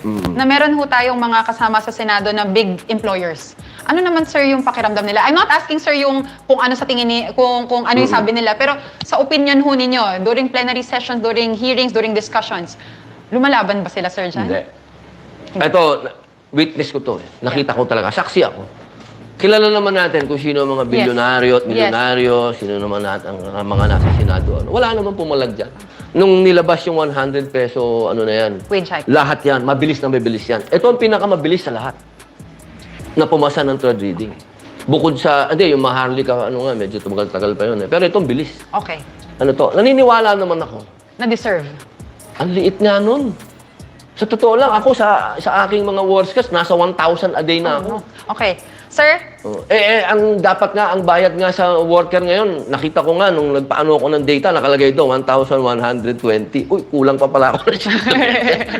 yun yung para mabuhay ng maganda. Okay. Ang isang pamilya, kailangan sumasahod siya ng 1,120. amendment or revision of the revised penal code, yes or no? Marami na tayong kailangan amendment yan. So yes, Kasi wala na tayo sa panahon. i-overhaul amendment, i-revise natin, sir? Kasi Hindi, we have to hindi, keep up hindi. with the times. Oo, pero ano lang, Amendments. amendment lang. Sorry. Hindi niya kailangan i-revise. Divorce law, sir. Oo, dapat. Kailangan na. Proteksyon ng babae yan. Tutulong kayo doon sa principal author na si Meron Senator ako Rita? mismong bill. Okay. Divorce bill. Okay. Third, sir, tutulong ho ba kayo na maiayos ho tong charter change for next year? Masasama po ba kayo sa movement ng ating administrasyon na maisulong ang charter change? Opo. Opo. No reservations, Sen? Economy and political. Okay. Kasama yung economy and Hindi lang siya political. pwede sa isang resolusyon, ha? Kasi bawal yun. Sa isang resolusyon, dapat isa lang. Kayo nagturo niyan. Hindi Yes, sir. pwedeng dalawa-dalawa. Correct. Doon sa 100 peso, after, sir, ma-approve yan, ma-approve man yan, sir, ng both houses. Susulong na naman ho ba kayo ng isa pa pong hike? Oo.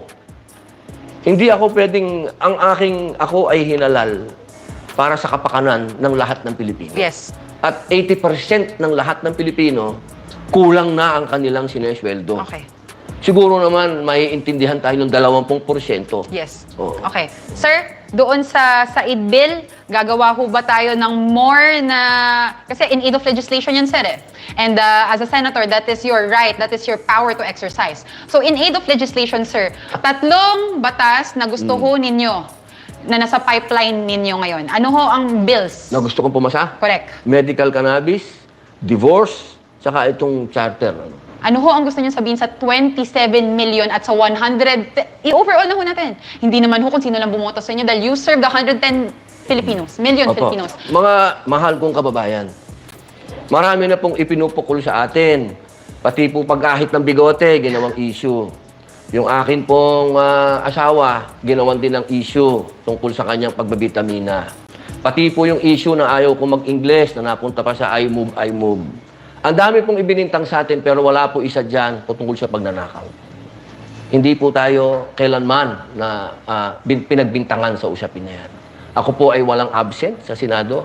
Ang akin pong ginagawa ay extra. Marami po akong ginagawang extra. Wala na sa trabaho ko. Pero yung aking mga staff, nagre-reklamo na, hindi na namin trabaho to, pero ba't namin ginagawa?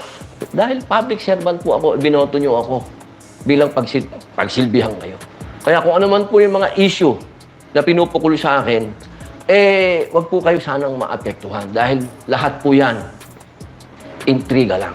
Showbiz. Hindi ko po maintindihan, hindi sila makawala sa gandang lalaki ko. Yun lang lagi ang issue patungkol doon.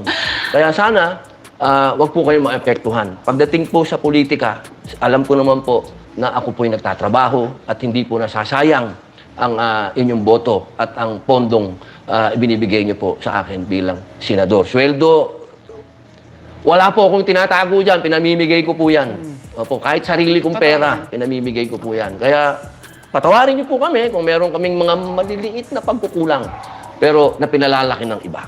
Tandaan niyo po, ako po ay boses ninyo sa Senado, action, hindi drama. Kung hindi ho ako naniniwala, hindi ko ho kayo kakausapin ng ganito para marinig ho ng 110 million nating Filipinos na dapat ho tayo maniwala hindi lamang ho sa trabaho ni Senator Robin, pero pati ho sa kanyang puso, the working senator. This is... Mr. Majority Floor Leader, Mr. President. better that we allow the head of the agency. That's what I'm going to move, Mr. President. To move that we suspend the rules of the Senate to allow the head of the agency to take the floor, Mr. President. I so move, Mr. President. There being no objection to the motion is approved. So the rules are suspended to allow the secretary to sit down and on behalf of her agency, maybe explain.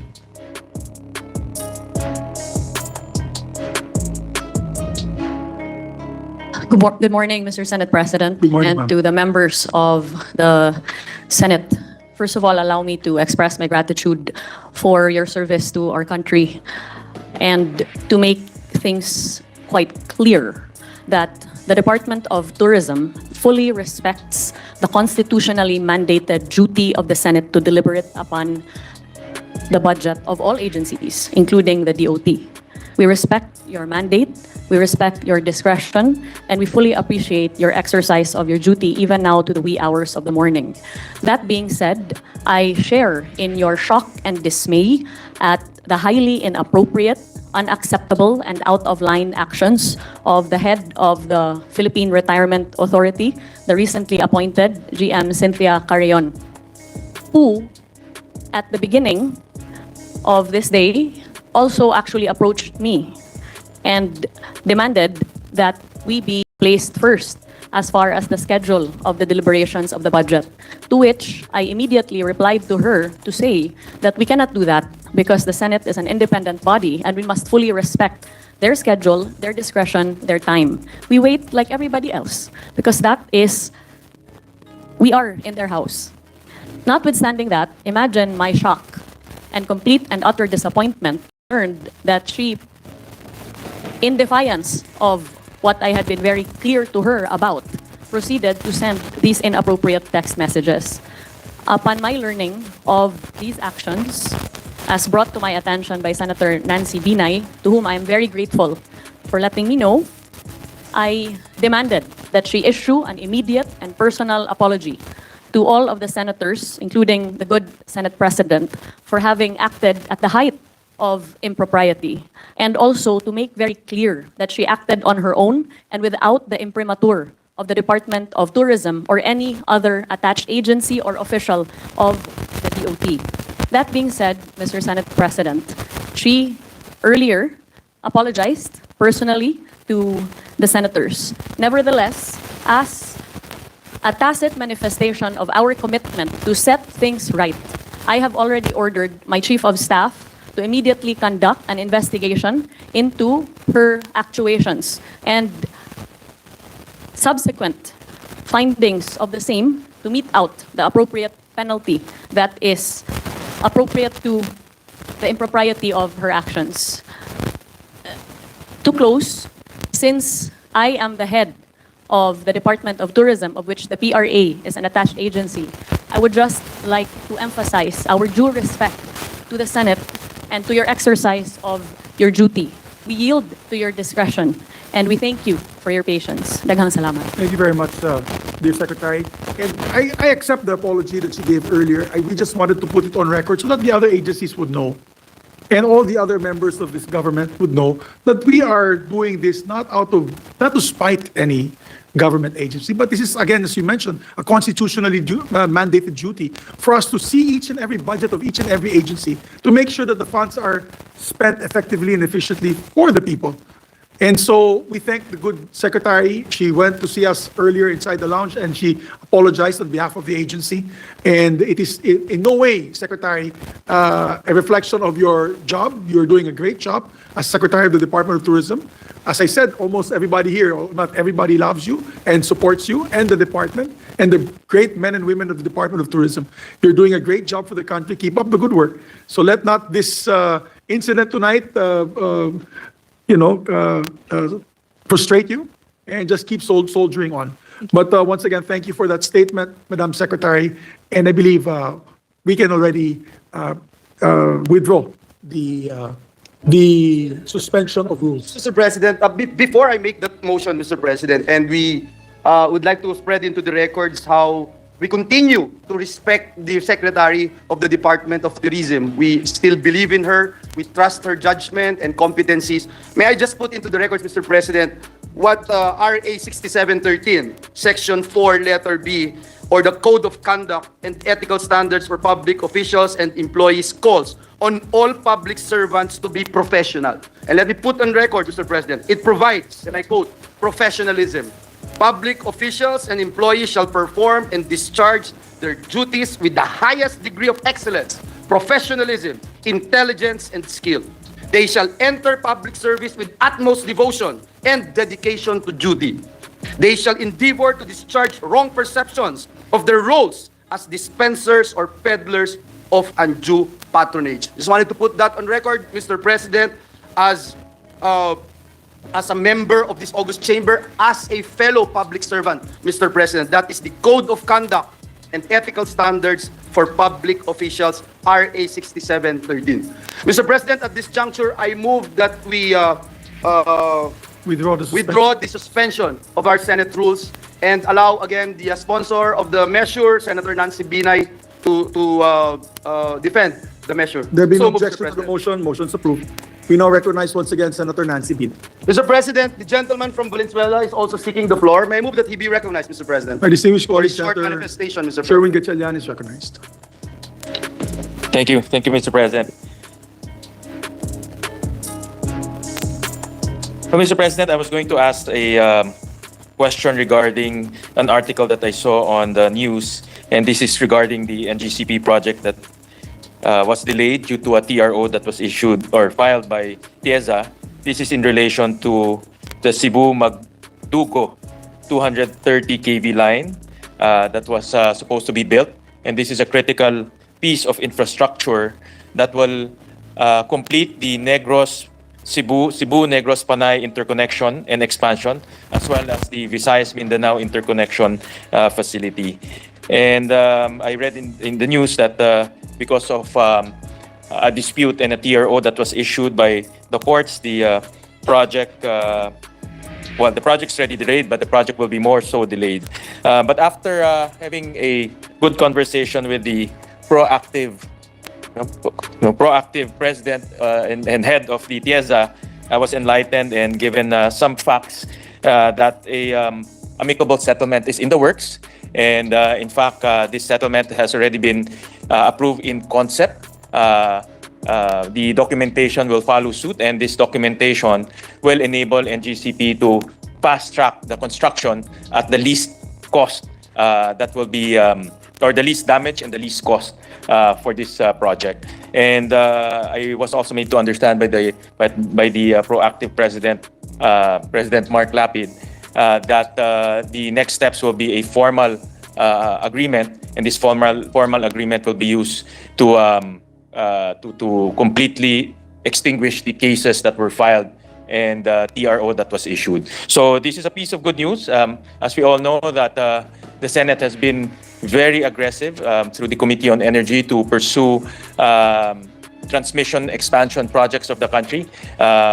Almost 30 plus transmission projects are already delayed, and we cannot afford to delay any more of these transmission projects. As we all know, we always experience yellow and red alerts, and transmission is one of the major causes of this delay. So I thank the head of TIEZA, President Mark Lapid, for his briefing earlier, and I thank him for his being proactiveness and aggressiveness in looking for an amicable solution. I really believe that the court method or the judicial method will take time, and the expansion of our transmission projects the expansion of our transmission projects don't have the luxury of time. So again, thank you very much to the good sponsor. Thank you very much to the head of TIEZA, Mr. President Mark Lapid. Thank you. Thank you, Mr. President. Hopefully, by next week, they'll already do the signing. And I think the target date for the completion of the project is next December. This December. Thank you very much, Senator Gatchalian. Majority Leader? Yes, Mr. President, I will no longer ask any question, but may I ask the distinguished sponsor to give us a brief update on the passage of Trabaho para sa Bayan law and the DOT's efforts in ensuring that they will continue to help out in employment generation of the industry, Mr. President. And the sponsor already Actually, gave her Mr. commitment, Mr. President. I can already state some figures on the employment share. Please proceed, the sponsor. Okay. The tourism sector was employ around 5.35 million Filipinos in 2022, representing 11.4% of the country's total employment. This is higher by 8.16% than the 4.9 million employed individuals in the previous year. The 2022 figure on employment shows a 93% recovery rate from 2019. Mr. President. Thank you. And may I just ask just one quick question, and to ask how many, for the secretary or whoever would like to answer and share to the sponsor, how many tourists that we've had so far to date since January of 2023?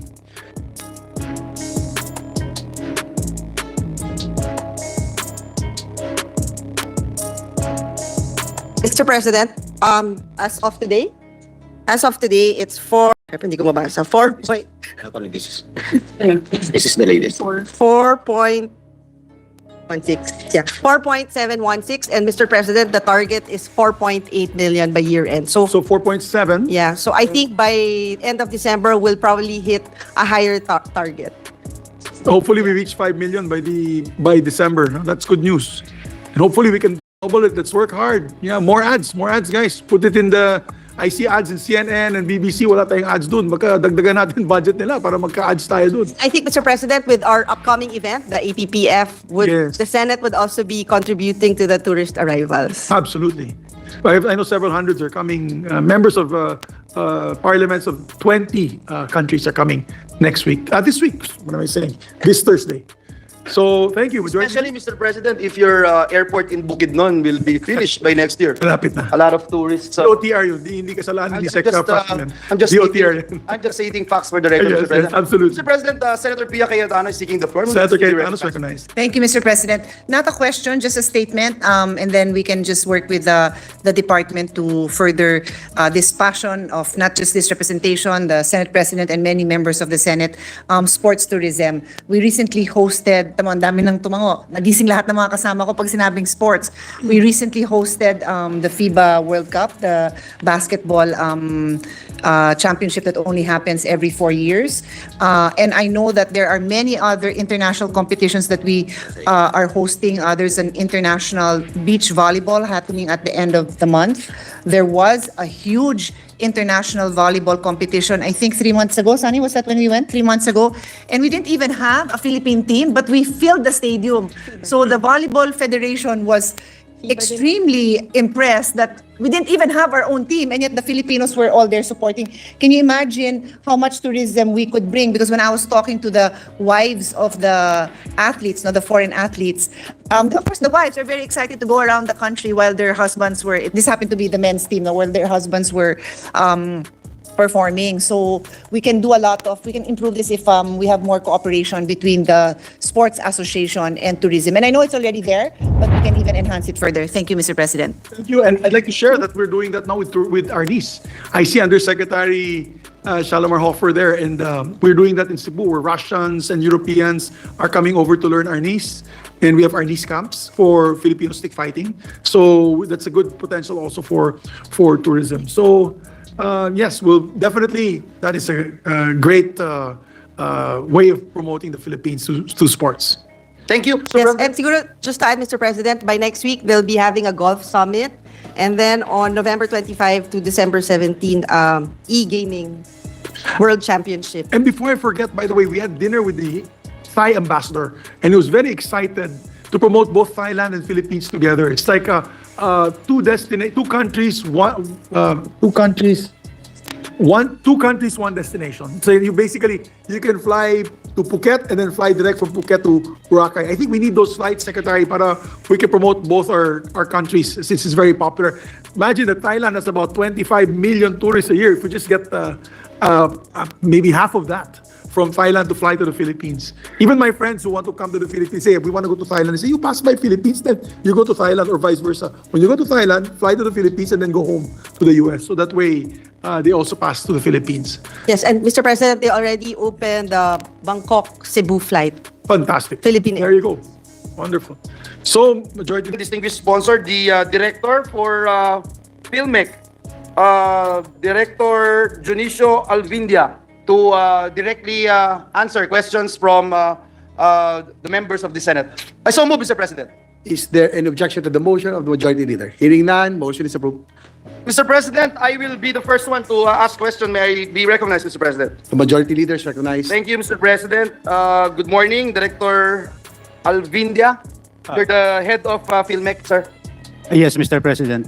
Thank you. Thank you. First of all, Mr. President, let me state for the record that in the budget deliberation of your mother department, Department of Agriculture, sir, you were not around. May we know the reason why you were absent during that budget deliberation, sir? Thank you, Mr. President.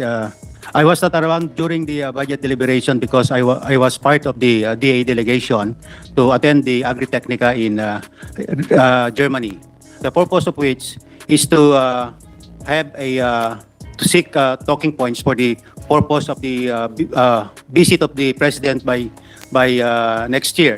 And one of the reason of doing that is I entice the European machine manufacturers to manufacture their machine in the country so that we will have a sustainable sources of machine, because I firmly believe that the machine should be manufactured in the country, not only rely on importation, Your Honor. Yeah, thank you, Mr. President. But were you aware that at this time of the year, naganap ang ating budget deliberation?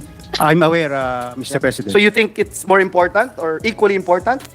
But you managed to go abroad, to go to Germany instead of attending our budget deliberation. So you feel that it's more important. Am I correct? I believe it was an equally important opportunity for PhilMec and for the public of the Philippines. Okay, I will no longer belabor the issue. Mr. President, doon po sa ipinasa nating batas noong 2018, RA 11203, or an act liberalizing the importation, exportation, and trading of rice, lifting for the purpose the quantitative import restriction on rice. 5 billion po, or 50% ng Rice Competitive Enhancement Fund ay nakalaan po para sa rice farm machineries and equipment. Ang mekanisasyon po ang inaasahan ng ating maliliit na magsasaka upang gumanda po yung ani nila at tumaas yung kanilang kita.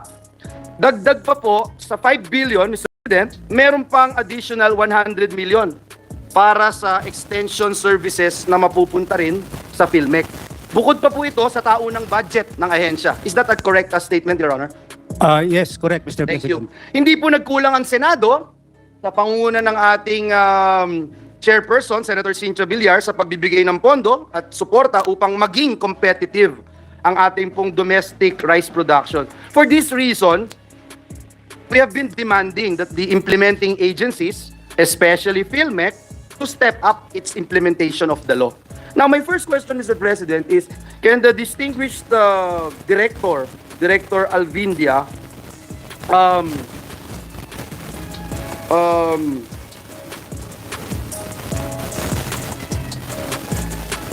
give this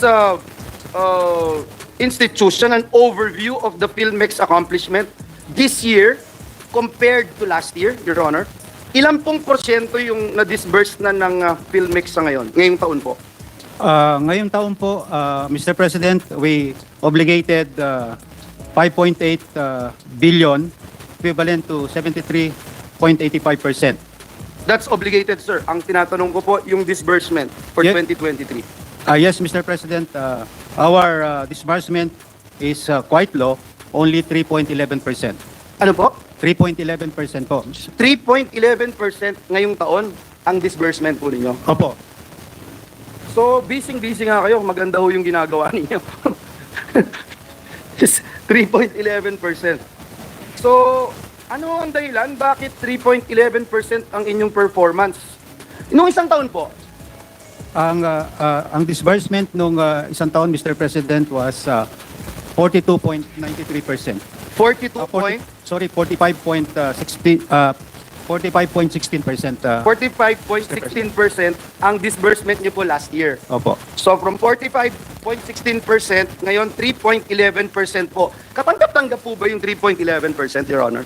Mr. President, we're still working on the payment of... Tanggap-tanggap po yun, sir. Kung kayo yung nasa posisyon ho namin na laging tinutuligsa, laging pinagrereklamuhan, kami po sa Bulacan, marami ho kaming farmers doon, laging lumalapit sa opisina, nagtatanong, nasaan yung pondo, bakit di magamit yung pondo, akala ko ba tama yung ginagawa nyo, eh dyan sa Senado, nagpasa kayo ng batas, etc. Tapos bibigyan nyo po kami 3.11% performance. Tatanggap-tanggap po kaya yon? Mr. President, this is, the record is as of November 15, 2020. So hindi ko katanggap-tanggap. Salamat po sa inyong sagot. Tapos na ho yung taon sir. Hindi ko alam kung may natutuwang senador na nakikinig sa atin ngayon, pero yung this year po, ano po yung available appropriation nyo? Kasi kanina binanggit ko, Mr. President, distinguished minority leader, out of the 5 billion, yung 50% Rice Competitiveness Enhancement Fund na nakalaan para dun sa machineries and equipment, Out of that, may dagdag pa na 100 milyon para sa extension services na mapupunta rin sa PhilMec. So ano yung total ng budget ninyo na meron pong 3.11%?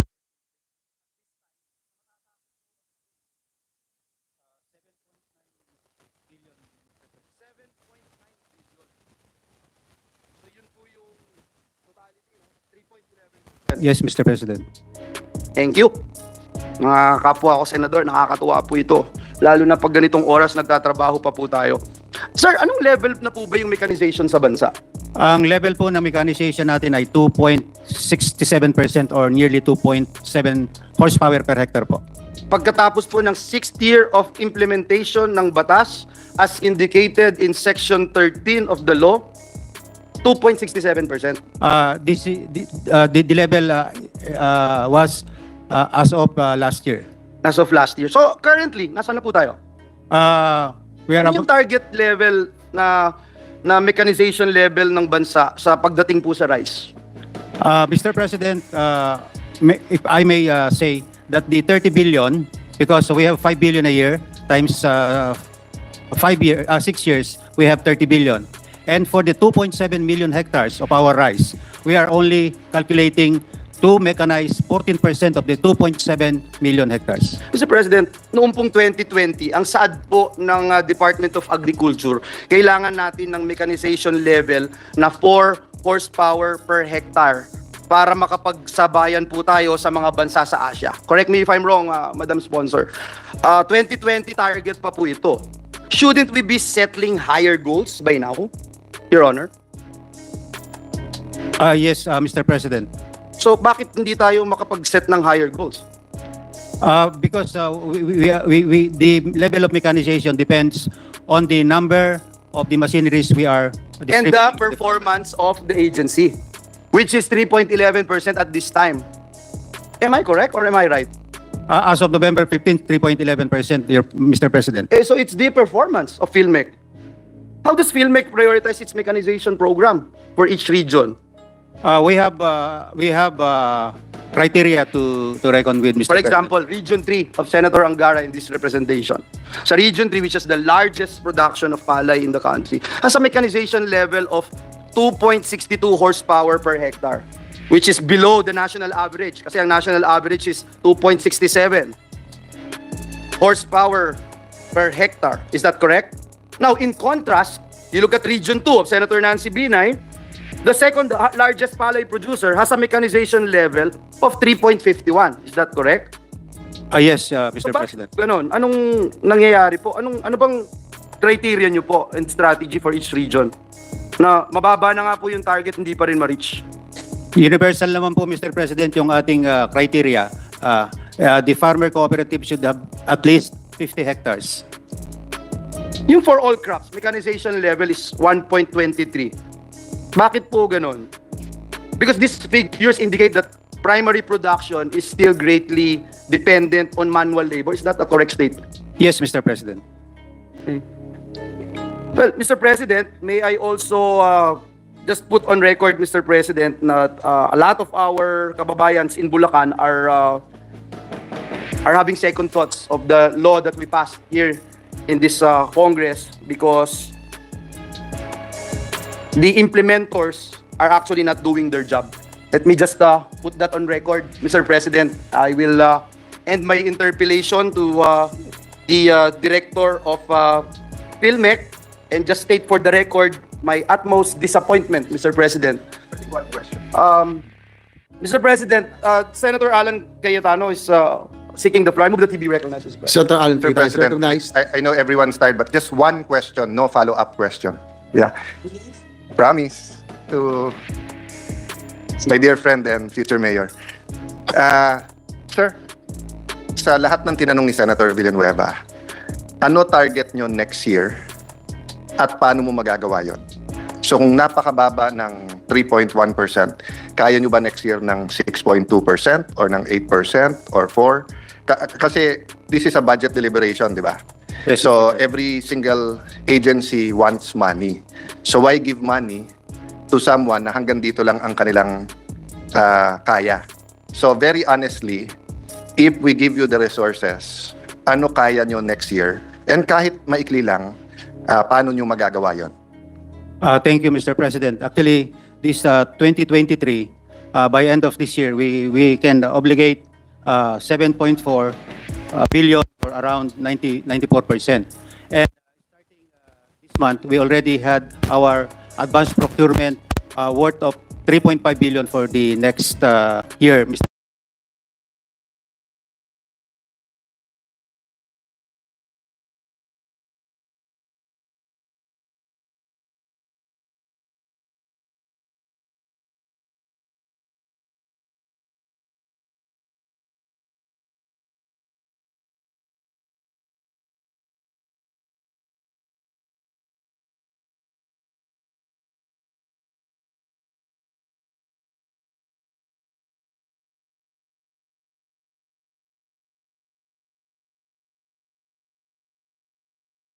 Nga po tayo ay humihingi po ng pag-amyenda sapagkat nakikita po natin, mahal na Ginoong Pangulo, na sa panahon po ngayon, mas marami na pong fake news. Natatalo na po ng fake news ang mga tunay na dapat ay ibinabalita at ipinararating ng gobyerno sa taong bayan. Katulad po nung isang beses, narinig po natin ang ating kasama na si Senator J.B. Ejercito, sinabi din po niya na yung patungkol po sa Universal Health Law na hindi din po alam ng taong bayan ang patungkol dito.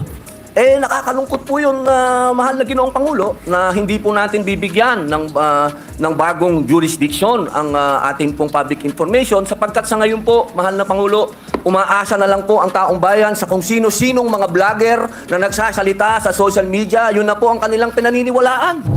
Really, Mr. President, trying or spreading lies, coming up with a totally absurd, ridiculous information, then dapat magkaroon ng pananagutan ang mga ito.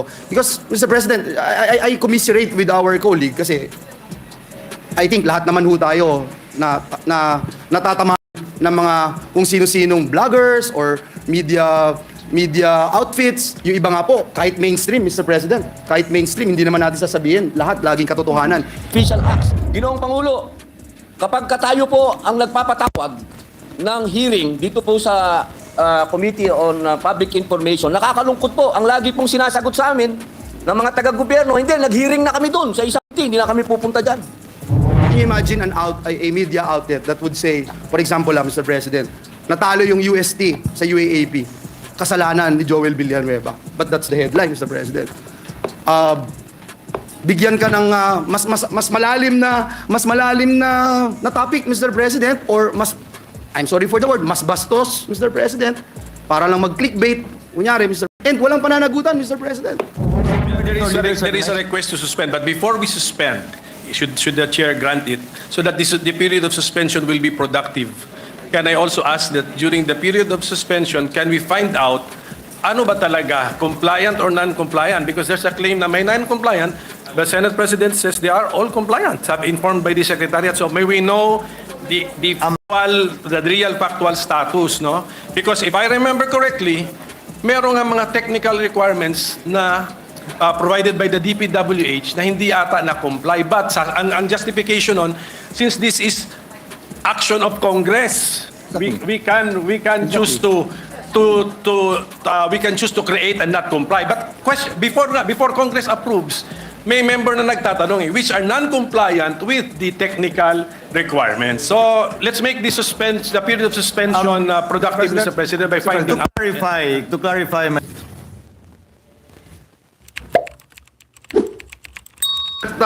In the President's veto message, nito pong nakaraang March, may mga local bills po na binito ng Pangulo. At doon po sa veto message ng ating Pangulo, naka-highlight po doon, Mr. President, and I quote, "The importance of faithful compliance with the functional criteria and technical requirements should not be wholly disregarded." I just want to find out, I'm not going to delay the proceedings, I just want to find out, point of inquiry, what were the recent local bills that were vetoed by the President? Maybe be informed by the Majority Leader. Maybe you can ask for a minute suspension just to ask. So just be clarified, are there also creations of districts, engineering districts? May we find out, please? Yes. So that's all I'm saying, Mr. President. And again, I am here to make sure that my vote will matter and that I would do my best in ensuring that I know everything and the information is available, unlike before. Senate, There is a request to suspend, but before we suspend, should the chair grant it, so that the period of suspension will be productive, can I also ask that during the period of suspension, can we find out ano ba talaga, compliant or non-compliant? Because there's a claim na may non-compliant, but Senate President says they are all compliant, informed by the Secretariat. So may we know the real factual status, no? Because if I remember correctly, merong nga mga technical requirements na provided by the DPWH na hindi ata na-comply. But ang justification on, since this is action of Congress, we can choose to create and not comply. But before Congress approves, may member na nagtatanong which are non-compliant with the technical requirements. So let's make the period of suspension productive, Mr. President, by finding out. To clarify, Yes, meron din po kasing, Mr. President, meron din kasing technical requirements dyan eh. So yun lang yung tanong. May yun yung tanong kasi there is a claim na can we just find out during the period of suspension? Anyway, isususpend nyo rin po yata. So when before suspending, let me just say this on the record. We approved this on second reading. It went through the committee. The committee secretary, and this is a new creation, under the Rules Committee of then Majority Floor Leader Joel Villanueva, that all bills, even if approved by the committee, have to pass through the metal, which is a good system of the committee through the bills and index. And it did pass through the metal, not only in the committee, not only in the review of the bills and index, but also by the body on second reading. This is the third time we will be asking if at all those questions. I will suspend the session for that, but kindly just note the process that it has gone through already. Session suspended. Mr. President, no, that's the reason why we had the focus. Mr. President, our colleague, the gentleman from Nueva Ecija, the Honorable Senator Robin Hood Padilla, is seeking the floor to deliver a manifestation, Mr. President. May he be recognized. Senator Padilla is recognized. Maraming salamat po, Ginoong Pangulo, at sa ating pong pinunong mayurya. Ito po ay point of inquiry lamang. Meron lamang po akong sanang gustong idulog sa kapulungan upang mabigyan po ng kaliwanagan. Ito po ay bunsod ng mga resolusyon na inihain ng inyong abang lingkod upang talakayin sa ilalim ng komiting aking pinamumunuan ang Public Information and Mass Media. Meron po akong serye ng mga resolusyon na nagmumungkahi po ng mga pagdinig patungkol sa mga mahalagang issue na sa aking paniniwala ay dapat nagkakaroon ng malawakang talakayan at information dissemination para sa ating mga kababayan. Ngunit sa kasamaang palad po, hindi po ito nare-refer sa Public Information and Mass Media o di kaya ay nagiging secondary committee lamang po ang sa amin. Hayaan po ninyong basahin ko ang Section 28, Rule 10 ng Rules of the Senate. Ito po ang jurisdiksyon ng committee. All matters relating to public information, mass communication, and broadcast services, the implementation of the provision of the Constitution regarding ownership and management of mass media and the advertising industry, the development and promotion of information technology, and all matters relating to the artistic standards and quality of the motion picture and television industry. Nais ko pong mabigyan linaw kung ano ang definisyon at limitasyon ng public information sa konteksto po ng mandato ng Committee on Public Information and Mass Media. Batid naman po natin ang napakahalagang papel ng pampublikong impormasyon pagdating sa pagtataguyod ng mabuting pamamahala o good governance. Critical po sa ating pamumuno na siguruhin nararamdaman ng ating mga kababayan ang mga programa at proyekto ng gobyerno tungkol sa mga importanteng paksa. Ngunit, paano po nila ito mararamdaman kung una pa lamang ay hindi naman nila naiintindihan ang ating mga ginagawa? Dahil po sa hindi malinaw na definisyon ng public information, nais ko po sanang maghain ng kaukulang amyenda sa tamang panahon tungkol sa jurisdiction ng Committee on Public Information and Mass Media. Yun lamang po, Ginoong Pangulo. Maraming salamat po. Maraming salamat, Senador Padilla. The Majority Leader wants to respond. Thank you, Mr. President. Senator Padilla will be referred to the Committee on Rules as appropriate. Mr. President, If I may add, sa pagkakalam ko po, Senator Padilla, sa pagkakausap ko rito sa ating Secretariat, yung mga iba po yung panukalang batas na inahin, katulad nung meron yata pinag-usapan tungkol sa balikatan, ay nararapat lang yata na i-refer ang Committee on National Defense. At secondary committee lang po ang inyong committee, yung Committee on Public Information. Gayon din ang mga patungkol sa climate change. Ang pangunahing committee po ay ang Environment and Natural Resources. Ang pangalawang secondary committee po, yung inyong committee, yung Committee on Public Information. Yan po ay sinasabi po ng ating Secretariat. Opo, mahal na Ginoong Pangulo. Yun nga po yung gusto po nating liwanagin. Kaya nga po tayo ay humihingi po ng pag-amyenda sapagkat nakikita po natin, mahal na Ginoong Pangulo, na sa panahon po ngayon, mas marami na pong fake news. Natatalo na po ng fake news ang mga tunay na dapat ay ibinabalita at ipinararating ng gobyerno sa taong bayan. Katulad po nung isang beses, narinig po natin ang ating kasama na si Senator J.B. Ejercito, sinabi din po niya na yung patungkol po sa Universal Health Law na hindi din po alam ng taong bayan ang patungkol dito.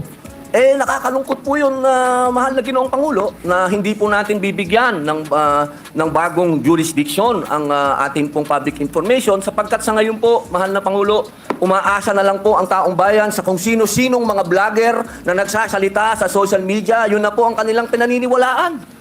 Ang hinihingi lang po natin, mahal na Ginoong Pangulo, na magkaroon po ng talakayan patungkol po dito sa mandato ng ating pong Komite ng Public Information. Yun lamang po, Ginoong Pangulo. Marami pong salamat po. Maraming salamat po, Senator Padilla. Mr. President, if I may, Mr. President. Senator Just a Villar, very short manifestation and in connection to the statements made by our distinguished colleague.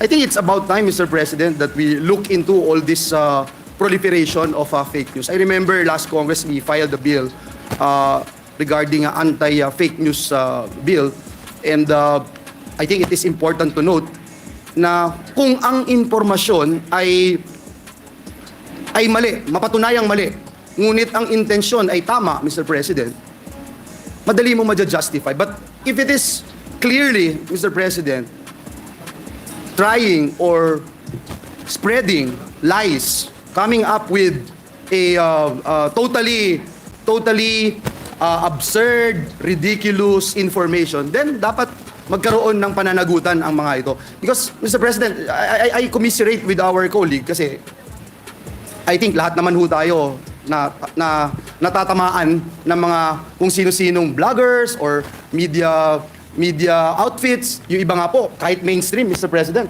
kahit mainstream, hindi naman natin sasabihin lahat, laging katotohanan yung kanilang sinasabi. But I'm just concerned, Mr. President, doon sa pananagutan, yung word na pananagutan. Kasi, for example, Mr. President, can you imagine a media outlet that would say, for example, Mr. President, natalo yung UST sa UAAP, kasalanan ni Joel Villanueva. But that's the headline, Mr. President.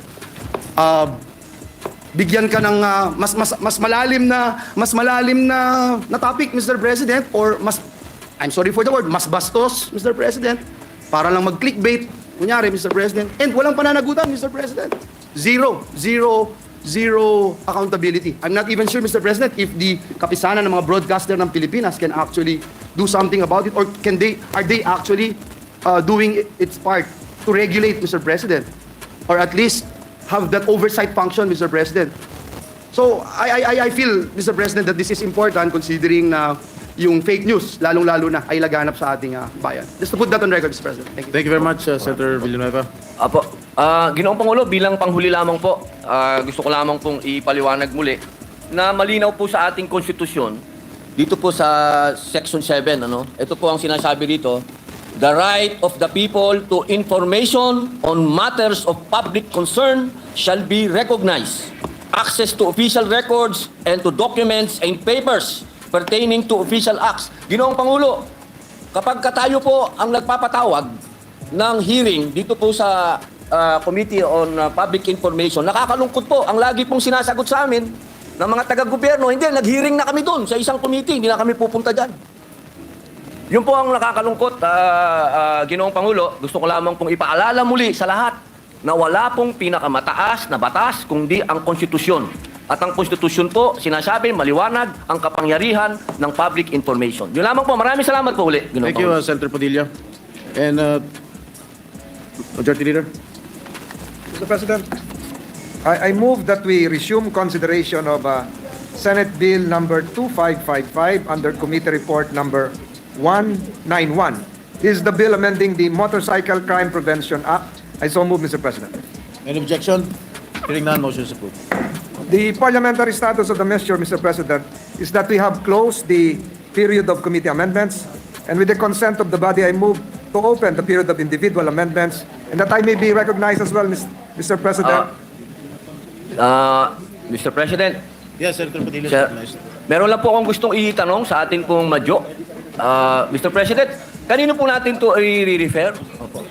Mr. President, to the Committee on Rules, taking into consideration the previous manifestation by the Senate President Pro Temp that the Committee on Justice, Committee on Defense, be likewise be given the opportunity to take part in the committee hearings as the primary committee, if I'm not mistaken, Mr. President.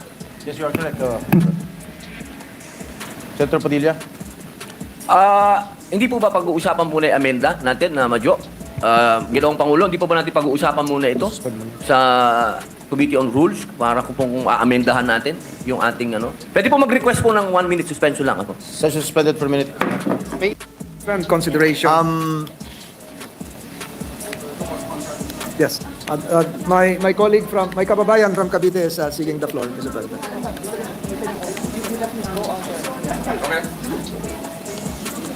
Thank you very much, Mr. President. I would like to be satisfied, Mr. President, with the answers and explanation being given to us by the Majority Leader and the Senate President. I just wanted to put on record once again, Mr. President, hindi nga po compliant sila after mapasa natin yung second reading, kaya po doon sa caucus, sabi po, hindi natin ipapasa. So ang tanong ko lang naman po, kung nag-comply na po ba, nagbago na po ba? Because I'm sure when we had that, we informed the stakeholders, especially the local authors, the congresspersons, that we indeed wanted them to comply with the requirements of the DPWH. The only reason, Mr. President, why I'm standing here today is so that I will be able to vote on the right path, Mr. President, na hindi magagalit ang ating mga kongresista, hindi rin magagalit ang ating ehekutibo. Mr. President, let me point out that in the President's veto message nito pong nakaraang March, may mga local bills po na binito ng Pangulo. At doon po sa veto message ng ating Pangulo, naka-highlight po doon, Mr. President, and I quote, "The importance of faithful compliance with the functional criteria and technical requirements should not be wholly disregarded." I just want to put that on record and caution our members. And if there is, Mr. President, indeed compliance on the part of these local bills, then I would vote for it. Thank you very much, especially for understanding, Mr. President. Thank you, Senator Villanueva. According to the Secretariat, they are in compliance. And for the information of the body and our invited guests as well, we did not change anyone from the officers of the Senate, from the Secretary, from the Deputy Secretary, which we cannot, the Sergeant at Arms, we did not change anything. So it's the same procedures during the term of the good gentleman from Bulacan when he was chairman of the Rules Committee that we are adopting, since it was a good system to follow too. Yes. Senate President Zubiri is Yes, with recognized. the permission of the Majority Floor Leader. Yes, Senate President. I just want to find out, I'm not going to delay the proceedings, I just want to find out, point of inquiry, what were the recent local bills that were vetoed by the President? Maybe be informed by the Majority Leader. Maybe you can ask for a minute suspension just to ask. So just be clarified, are there also creations of districts, engineering districts? Maybe find out, please. Yes. For the record. Before suspending, Chair would like to place on record my view that I think we are seeing a healthy system of checks and balances, whether there's a veto or not. If at all that it's the first time some measures are being vetoed, then that means that Congress is independent of the executive. Na hindi nag-uusap, hindi nagkukonsyabahan, kaya kami nabibito eh. sa totoo lang, sa mahabang panahon, alam niya yung mga matagal na sa Senado, walang nabivito na measure. Kasi masipag tumutok sa mga panukalang batas ang PLLO at bago pa mapasa, naibibigay na yung pahayag at opinion ng executive bago pa man maging third reading. Ngayon, na may mga batas na panukalang batas na nabivito, patunay na hindi nadidiktahan ng ehekutibo ang Kamara at ang Kamara may sariling panindigan at pananaw kung ano yung mga dapat maging batas. Hindi lang sumasang-ayon ang ehekutibo kaya binivito niya. May I get the list, ma'am? I have here with me, Mr. President, if I may. I can share it with the body, Mr. President. HB number 1028, an act converting the Sawang Makalas Road in the municipality of Romblon, province of Romblon, into a national road and appropriating funds therefore. HB number 1029, an act converting the road stretching from Barangay Tugis, municipality of Odyongan to Barangay Tugdan, municipality of Alcantara, all in the province of Romblon into a national road and appropriating funds therefore. HB number 1030, an act converting the road stretching from Sitio Bolinganay, Barangay Panique, municipality of Odyongan to Sitio Cabaliwan, Barangay Batchawan, municipality of San Agustin in the province of Romblon. HB number 1031, an act converting the Sablayan Agpanabat Bagakay Road, a section of the Romblon Circumferential Road, into a national road and appropriating funds therefore. Mr. President, may I just put on record, I agree with the veto message of the President when it mentioned that these measures did not comply with the functional criteria and technical requirements. I feel bad that I vote for it and I didn't get the chance to check on whether or not they complied. And that is why in the all members caucus last time, we made mention that we will comply this time and make sure that these local bills that we're going to tackle and put on third reading have actually complied with the requirements. So that's all I'm saying, Mr. President. And again, I am here to make sure that my vote will matter and that I would do my best in ensuring that I know everything and the information is available, unlike before, Mr. President. Thank you, Mr. President. Prior to recognizing the minority floor leader, I assured the good gentleman from Bulacan that none of the bills we will be approving on third reading pertain to road conversion. If I may add, yes, Mr. Not a single one. Senate minority floor leader there is a request to suspend, but before we suspend, should the chair grant it, so that the period of suspension will be productive, can I also ask that during the period of suspension, can we find out ano ba talaga, compliant or non-compliant? Because there's a claim na may non-compliant, the Senate President says they are all compliant, informed by the Secretariat. So may we know the real factual status, no? Because if I remember correctly, meron nga mga technical requirements na provided by the DPWH na hindi ata na-comply. But ang justification on, since this is action of Congress, we can choose to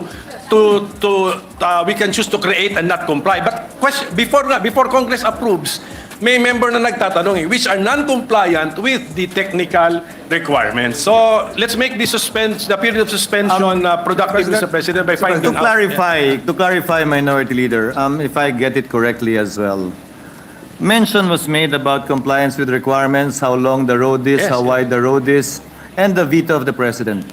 All of these, Minority Floor Leader, in my response to the gentleman from Bulacan, pertain to conversion of roads. We are not approving any conversion of roads in the bills we will be approving on third reading. We are approving mostly creation of Yes, meron din po kasing, Mr. President, meron din kasing technical requirements dyan eh. So, yun lang yung tanong. May yun yung tanong kasi there is a claim na can we just find out during the period of suspension? Anyway, isususpend nyo rin po yata. So when before suspending, let me just say this on the record. We approved this on second reading. It went through the committee. The committee secretary, and this is a new creation, under the Rules Committee of then Majority Floor Leader Joel Villanueva, that all bills, even if approved by the committee, have to pass through the metal, which is a good system of the committee through the bills and index. And it did pass through the metal, not only in the committee, not only in the review of the bills and index, but also by the body on second reading. This is the third time we will be asking if at all those questions. I will suspend the session for that, but kindly just note the process that it has gone through already.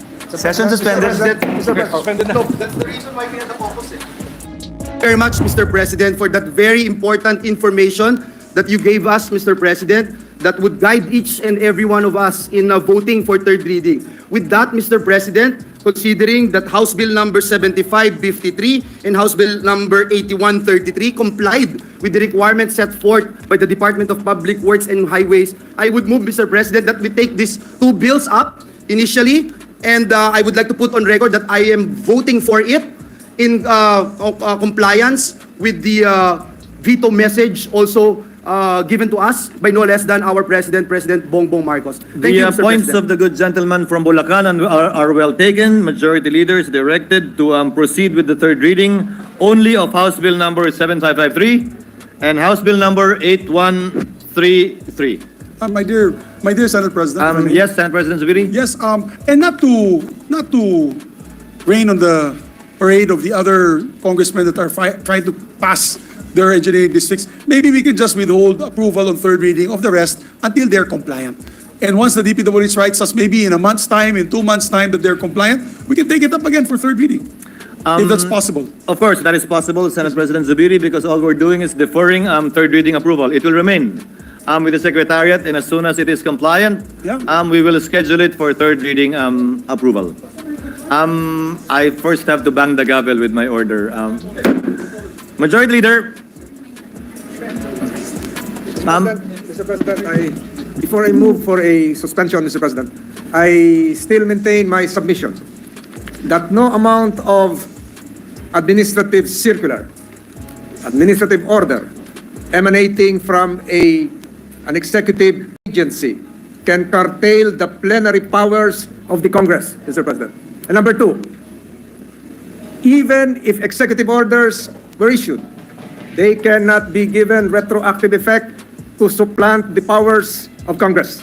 My submission should be placed on the record, Mr. President. Mr. President, may I just put on record, Mr. President, that I totally agree with the 2 points raised by the Majority Leader. I totally agree and I support his position, Mr. President. Thank you. Duly noted the remarks of both gentlemen, but at the end of the day, it is the plenary of the Senate that is absolute and has to decide on these matters, and we have so decided already. Senator Cayetano, gentleman from Taguig, you may proceed, sir. Just to agree with the Senate President and to amend the proposal of the former Senate President that we withhold action until they comply or they justify.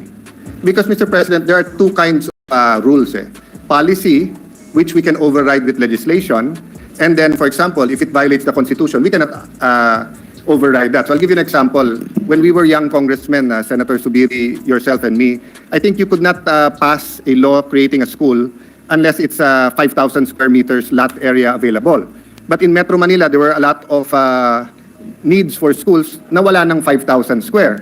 So pinayagan through law, despite the objection of DepEd. So DepEd objected as to a technicality na 3,000 square lang yan, 4,000. But the congressman justified it that, no, we will build 5 stories, 10 stories. So just an example that is clear here. Batanes has a engineering district. If Batanes was applying now, it would not qualify sa dami ng roads. But because it was able to justify na malayo kami, and just to clarify, I think we're all in agreement now, but just to clarify that there are certain situations that the requirements of the committee itself or the House or the department, we are not disregarding it, but we are overruling it if we consciously do it that way. So we may either ask them to submit as is or consciously disregard it if there are justifying reasons, for as long as we're not violating the Constitution or other laws.